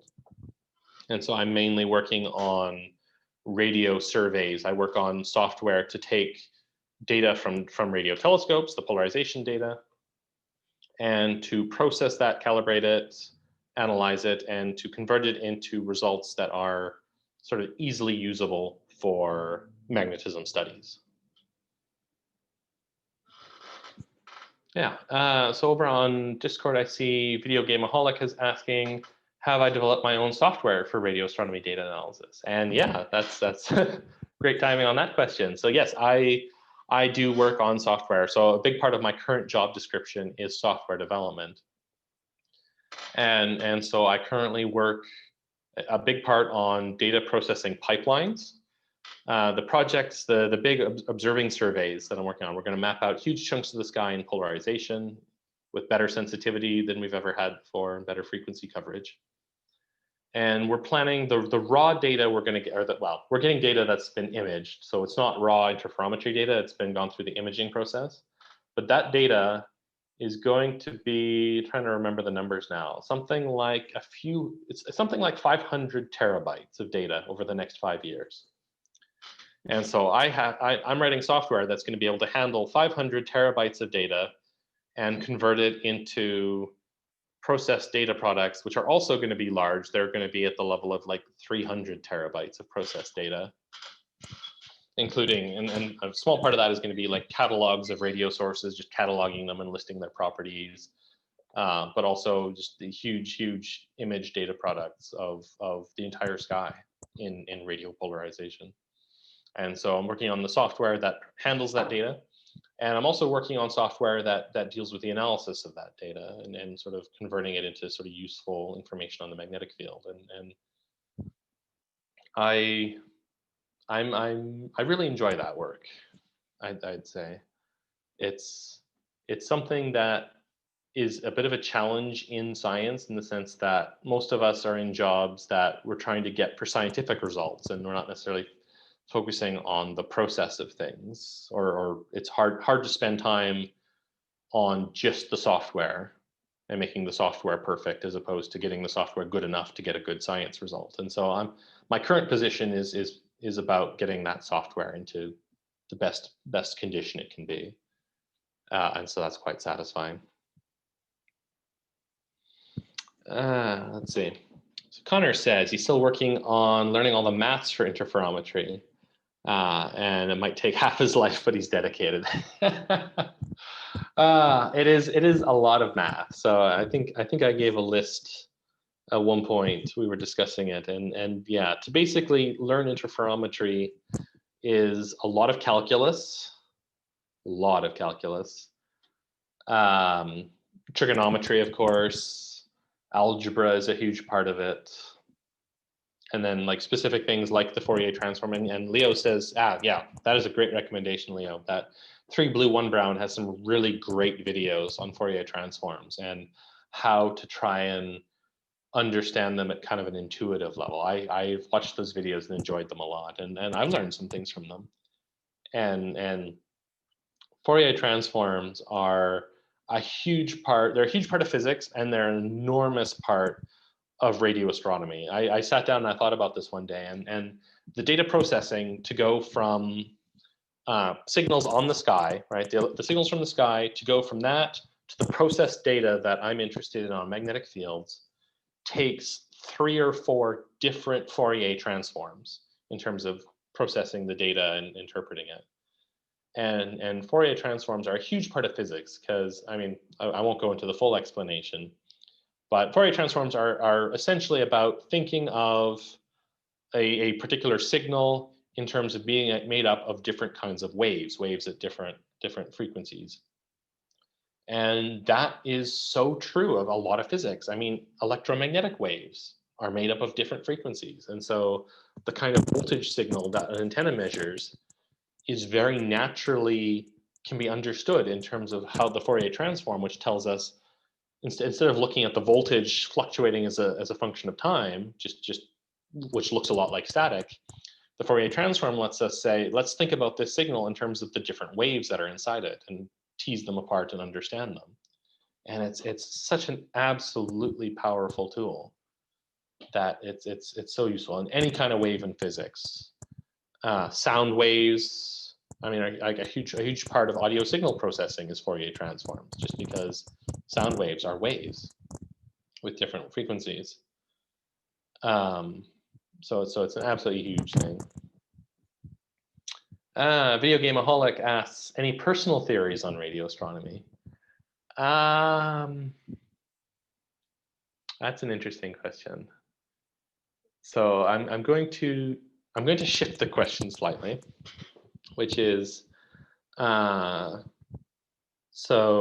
of the things that I'm very proud of about my PhD work is I created kind of a new way of thinking about certain kinds of polarization data that I was working with. So during my PhD, I worked with Lofar data from the Lofar telescope. doing polarization analysis, and it was working with kinds of data that hadn't really existed before, or the data was different in kind of subtle ways, and nobody really knew how to think about it. And so one of the things that I'm most proud of is I sat down for a while and I came up with an idea on how to think about analyzing the data in a new way that turned out to be really, really helpful. And a lot of technical details that I really can't get into without an entire talk of its own. But I guess the short version of it is, instead of trying to analyze the data purely in terms of what it is, I kind of asked the question about what can we say definitely isn't in the data in terms of what isn't causing the signals that we see. Because trying to understand magnetic field configurations, I kind of turned it around and said, okay, these particular configurations will yield things that we can't possibly see with this kind of a data.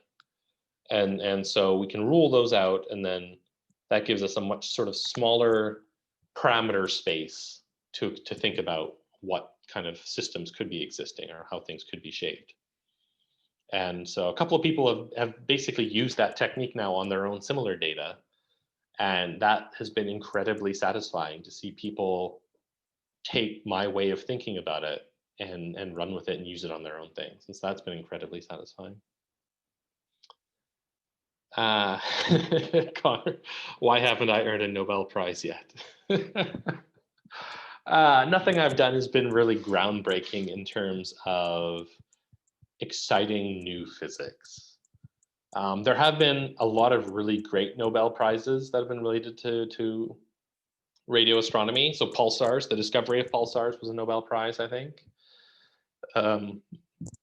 Work on general relativity,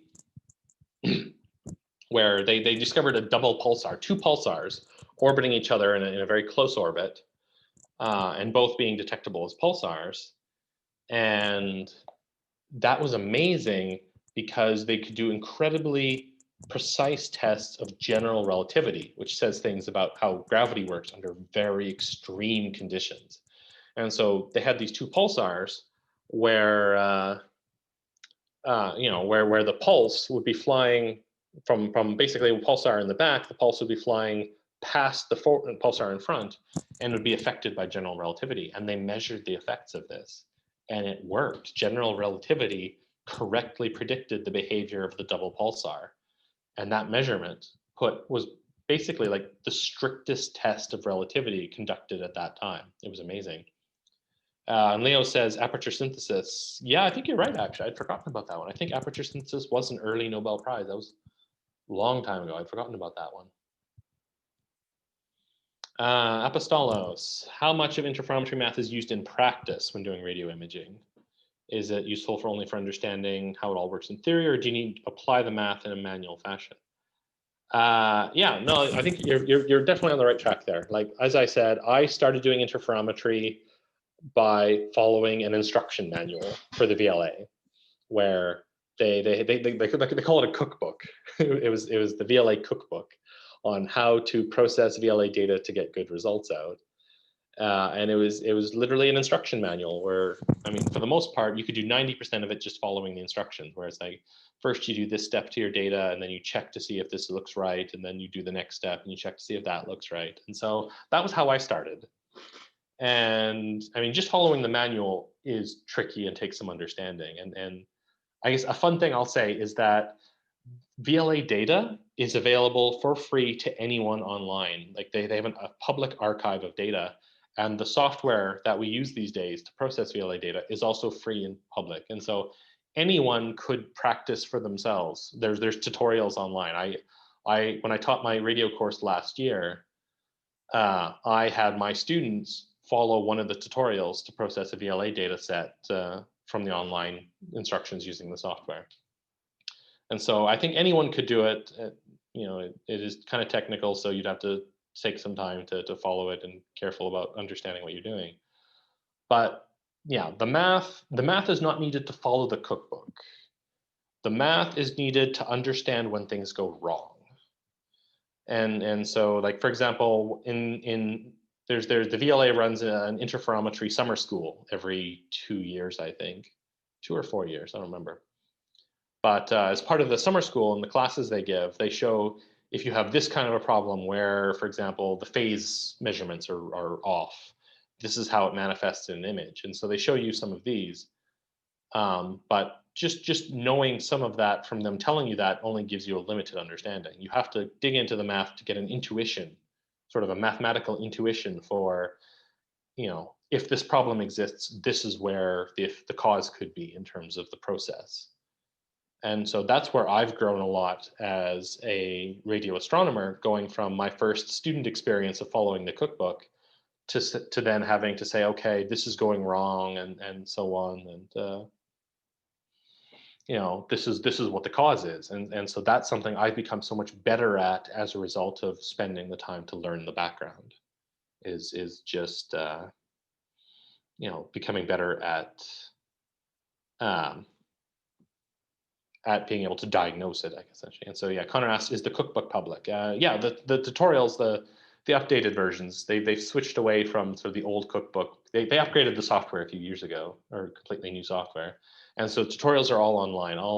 I should be able to open it up and link it. Actually, I can share my screen very quickly. Very quick bit of screen sharing.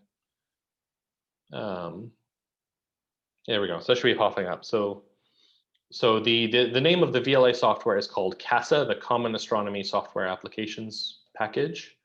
It's used for VLA and ALMA. It also supports single dish, but I've not experimented with that.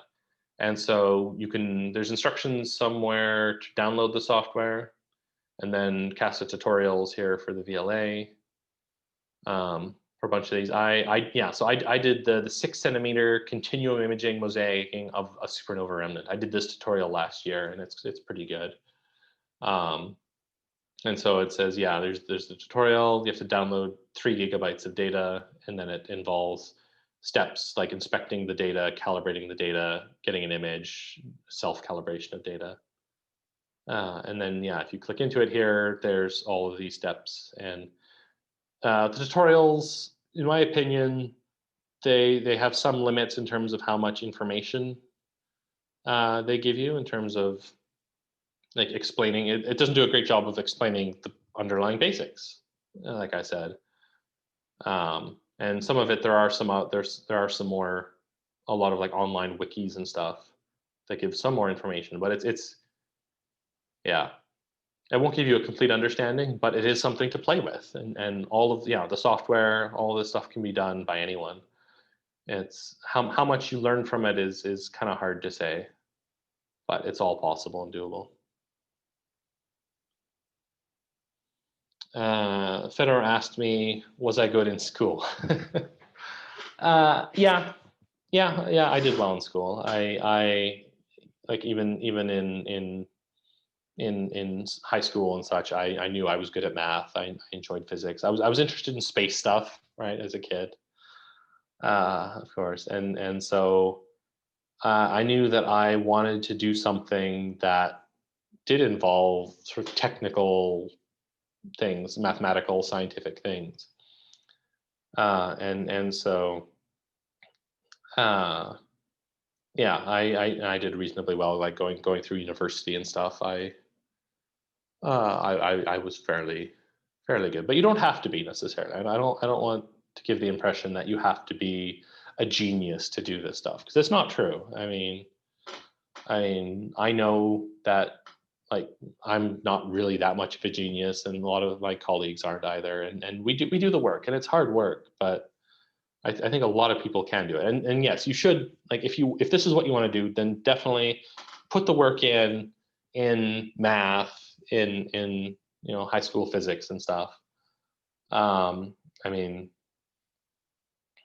yeah, I mean, there's a lot of contentious things about, how do you have to be like naturally super good at math, or can, I'm of the opinion that anyone can be good at math if you have the right mindset and if you put in the work. A lot of people that hate math are mostly that they just hate their math teacher, and then once you fall behind, it's hard to catch up. But I think anyone can do it. So yeah, Ahmad asks, what are some of the key questions that radio astronomy and astronomers are trying to answer? Oh man, there's a lot. Yeah, I mean, so basically each of the science areas that I talked about earlier have a lot of corresponding questions. And so I'm just looking at my slides again. So like in terms of like the gas, the atomic and molecular gas stuff, there's questions involving star formation. How do molecular clouds form, you know, do their collapse process to form stars? And the gas, like studying how the gas molecular clouds fragment into smaller clouds and clumps is a big question, and how the cooling happens in the collapse. That's being studied through the kinematics. The pulsar stuff, I mentioned pulsar timing as a way of hunting for gravitational waves. And so like, yeah, we found gravitational waves from black hole mergers, but those are fast gravitational waves or high frequency waves. But we also expect slow waves as well, or low frequency gravitational waves. And those are the kinds of things that pulsar timing arrays are trying to search for. An entirely different type of gravitational wave that we've never detected, but we expect them to exist based on theory. And so that's very active there. Radio galaxies is a lot on how jets form. We don't understand how jets form around black holes. I mean, magnetic fields are involved somehow, but how and what configuration do you have to have, and what are the conditions that, because we know that jets can turn on and off sometimes, and what triggers that? What's the critical condition that makes a jet happen versus having the black hole just swallow all the material? That's kind of that's an open question. Cosmology, I mentioned the epoch of reionization, is just studying how early did the first stars form, and how efficiently did the first stars form? How long did it take? How efficient was it? Etc. There's a lot we don't know there. The Event Horizon Telescope was of course a big deal, just because the first picture of a black hole. I mean, people have said for decades we're pretty sure black holes exist, and we see indirect evidence, but having a direct image of a black hole was a huge piece of evidence that there was no other possibility other than a black hole causing the things that we see. And magnetism, so many questions. We don't understand entirely how the magnetic fields are maintained. We have some good theories, but they need testing.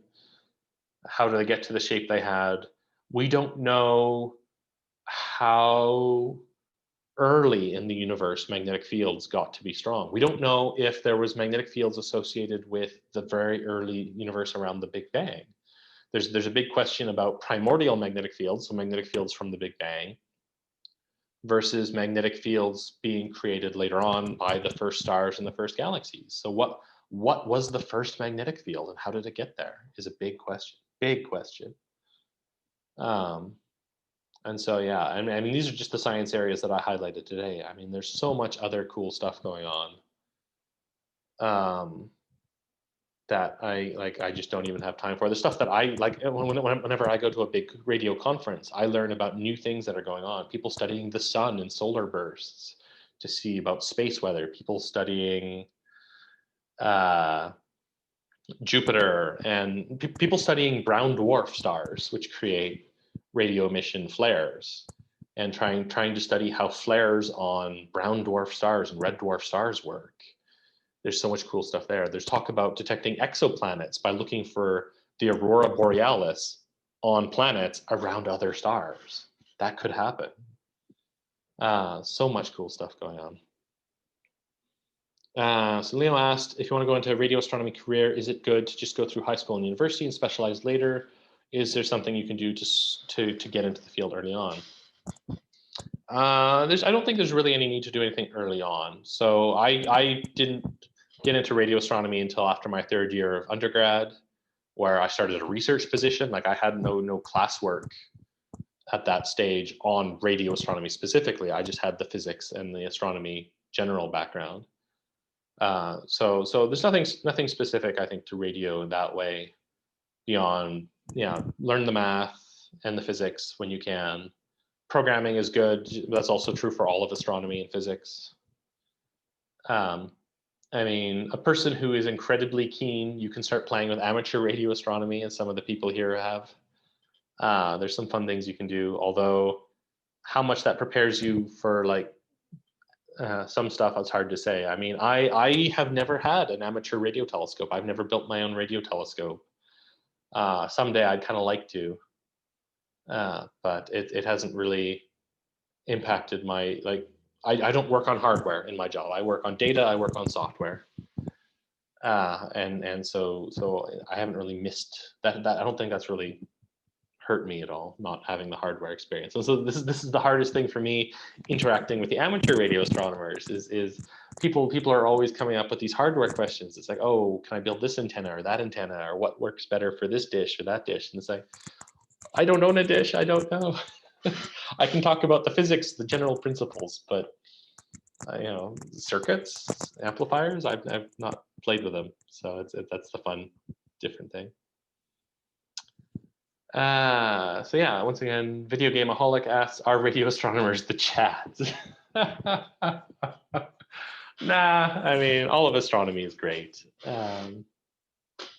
I have a lot of friends who do optical astronomy and X-ray astronomy and such. Like, there's a lot of really great people in astronomy. It's a very friendly community. There's a bit of competition on some of the sexy projects, like the Event Horizon Telescope. There's competition and stuff there. But a lot of it is just it's just friendly.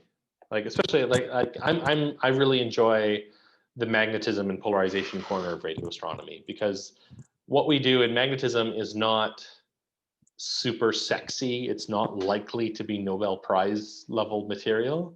And so we don't need to be so competitive. We don't need to be the person to get there first. We can work together and we can share in all the credit and the adventures and everything. And so it's such a friendly group of people. And it's very international. Like, science and astronomy is so international.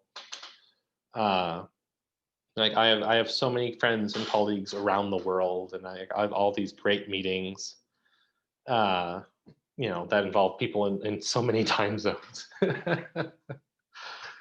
It's so difficult trying to organize meetings for people in Australia and North America and Europe all at the same time. But so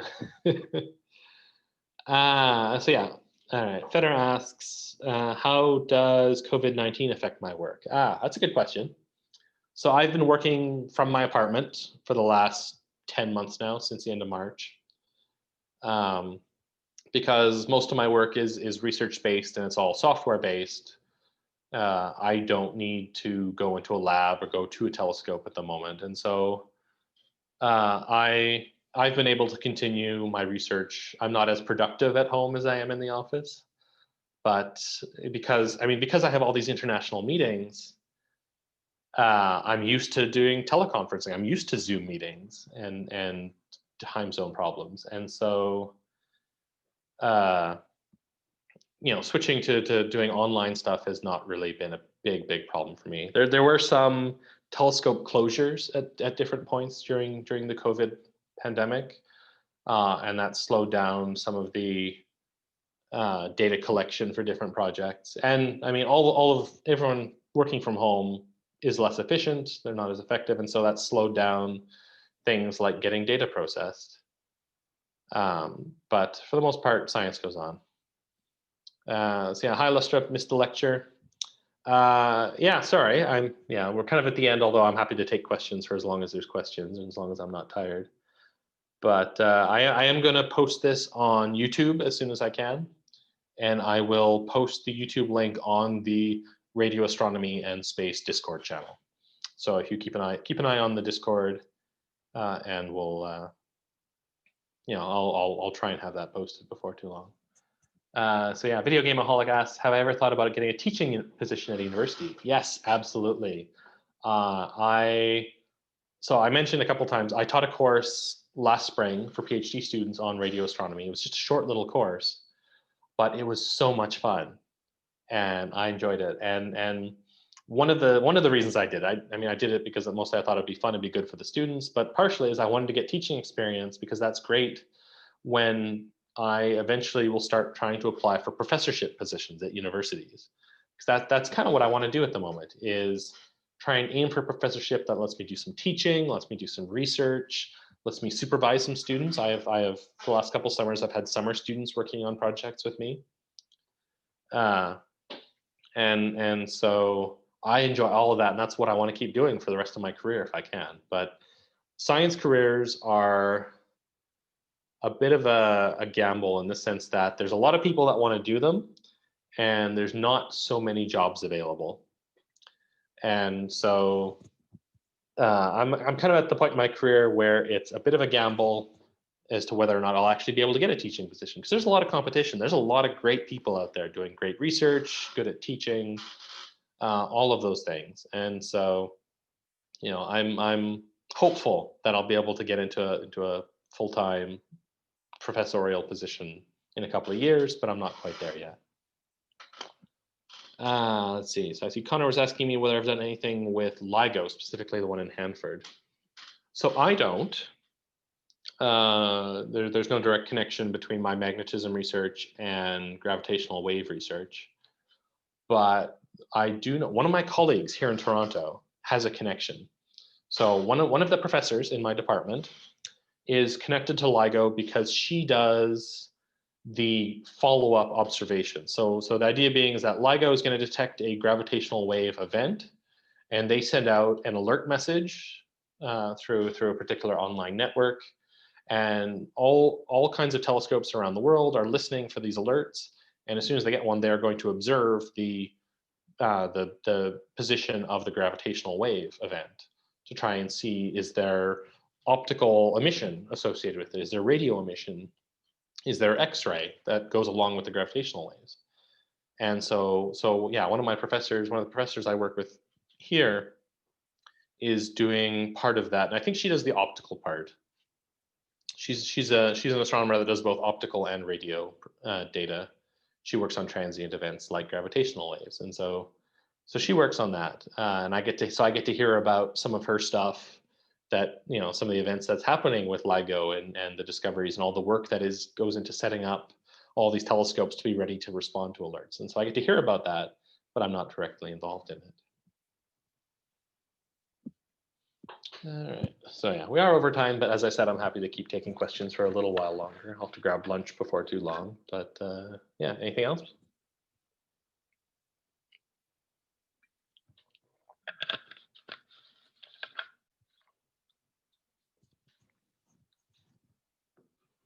Oh, nice. Well, while anyone is typing their last question, I'll just say that, you know, as I think was mentioned earlier, is I do hang out, keep an eye on the Radio Astronomy and Space Discord server, and I also occasionally, or I do keep an eye on the Astrophotography and Company Discord servers channels on radio astronomy and on astrophysics. And so there's no need to say that all questions have to be done now. You are entirely welcome to post your questions on either of those Discords and to ping me if you like. And yeah, at you know, whenever questions comes out. Got a question on our Discord. How is Toronto? Toronto's okay. You know, COVID is a problem. Of course, at the moment we're in lockdown. Cases have been on the rise for the last few weeks, and that's been troubling. But overall, I really like Toronto as a city. I've lived here for 2.5 years now. So another part of sort of an astronomy career that I didn't mention is you do end up moving quite a lot. Going to sort of different like early career astronomy is a lot of short-term positions. So like I did my undergrad and my master's degrees in Calgary in Canada. I did my PhD in the Netherlands, actually, at Radboud University in the Netherlands. It's a small university, but there's some great professors there. And then after that, I got this research position here in Toronto, which will last me a couple of more years, and I'm enjoying my time here. It's a great astronomy environment. It's the biggest astronomy department in Canada, a lot of great people. And so in a couple more years, my contract here will be over, and I'm not sure yet where I'll go next. I really don't know. If I'm lucky, maybe I can get a professorship somewhere else in Canada, or there's a lot of very active radio astronomy being done in Australia, and so I would happily take another research position in Australia if one came up. I don't know. It's a lot of possibilities, and so we'll see how it goes. So Ahmad asks, how does the processed data compare to the raw data? You mean, I guess, in terms of like data volumes to a degree? So yeah, data volume is an enormous thing in radio astronomy, where the raw data sets are quite often measured in gigabytes per second in terms of the raw data, particularly with interferometry, where you might have 20, 50, 60, 100 antennas or stations all feeding data in to be correlated together. And each of those signals is it could be at the level of gigabits per second, and then you could have dozens or hundreds of them. And then, yeah, so there is kind of a pyramid where the raw data streams are the biggest. And then as things get processed, the volumes typically go down. And so observations that I'm working with these days, the image data tends to be at the level of either somewhere between a few gigabytes to a few hundred gigabytes per image data set. And that's because I tend to be working on sort of the higher data volume side of things. Like radio polarization is always much bigger data volume than other kinds of processing. And so like I mentioned earlier about how we're going to have hundreds of terabytes of data over this 5-year survey I'm doing. Other aspects, some of the other aspects are less data intensive. Their data products are going to be at the level of a couple of gigabytes after 5 years, or a few tens of gigabytes.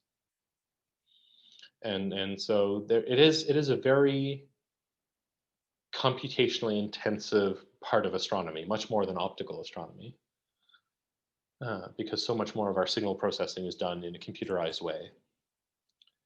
And so that makes it a big challenge. And so there's a lot of supercomputer work. So a big part of my work and the work I've done since my PhD has been learning how to run software on supercomputers, on small supercomputers, to be able to do the processing in an efficient way. And so that has been a really cool and fun bit of my work. It's just learning how do I deal with trying to set up a piece of code such that I can run it on 1,000 different CPUs at once. And then actually doing it, there is this amazing feeling of power when you have your job set up and you press go, and you know that 1,000 CPUs are now spooling up to work on your data.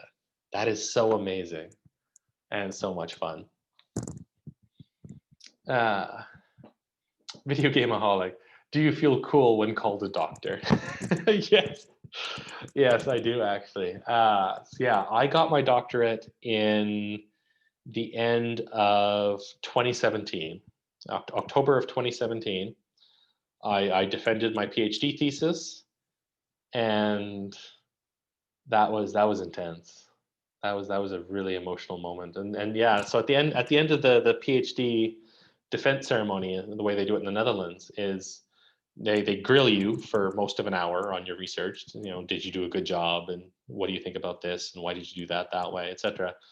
And then they file out to discuss, and they come back in the committee, and they're like, yes, congratulations, doctor. And that's the first time that anyone has called you doctor. And it's so intense because you know that you've passed and you've done everything, and everything has been good. And actually, 1 second, I want to show you something.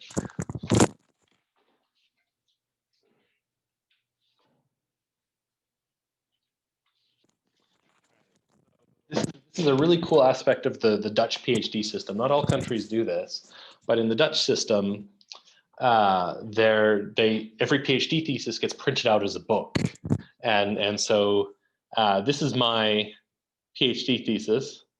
It's not a very thick book, but this is the one I have, and so the image on the cover is some of the final data that I got from processing Lofar observations.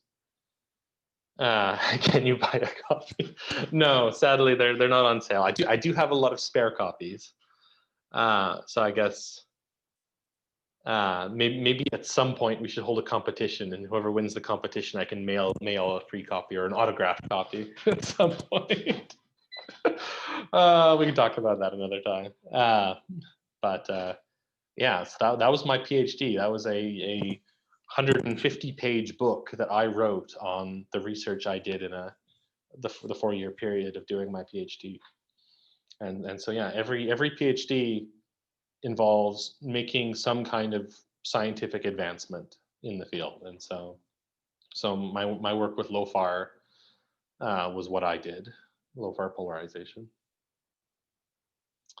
Leo asks, what programming languages and libraries/frameworks do I use for that? I guess for that, I guess you probably mean like some of the parallel computing. So most of modern astronomy uses a couple of different languages. So Python is currently the most popular language in astronomy. It's popular. It's free. It's very powerful. Very versatile. Very easy to code in. And so a lot of astronomers use Python for their own data processing work because it's very easy to write your own scripts and tools for the unique scientific problem you're solving. Every researcher has a unique scientific problem that's never been addressed before, and it requires unique code. And so Python is a great language to do a lot of that. Fortran is also really popular for doing more heavily, like more computationally intensive things, because Fortran is a very efficient language. It's similar to C and C++ in terms of efficiency. Speaking of, C and C++ are occasionally used in astronomy. They tend to be the backbone for a lot of the really heavy computing stuff. So a lot of the big data processing tools have a C backbone to be very efficient about doing the underlying the underlying calculations, and then they tend to be built around like a Python interface, just because that's really flexible and easy.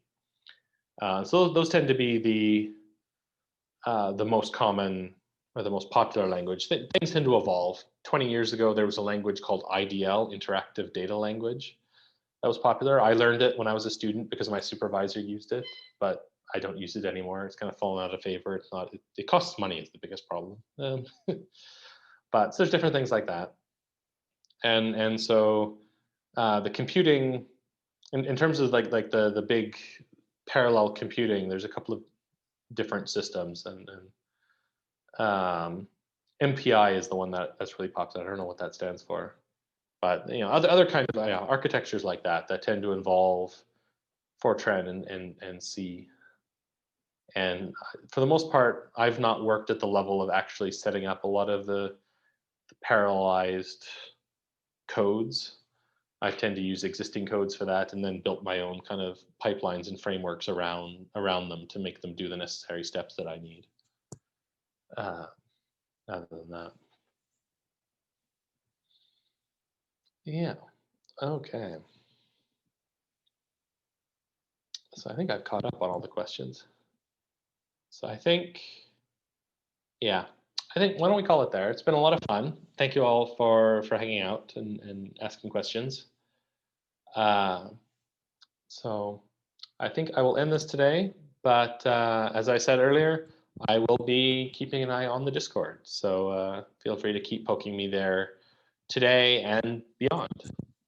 So, and I hope that this has given you a little bit of further understanding about what radio astronomy is in terms of like all the professional discipline and like the underlying physics that goes on, and the kinds of things that we do as professional radio astronomers. And so I know a lot of you are active in exploring amateur radio astronomy, and maybe a lot of you are now interested, having heard a bit about it. So I'll wish you luck on all of your future radio astronomy endeavors. So thank you all, and I'll talk to you another time. Bye.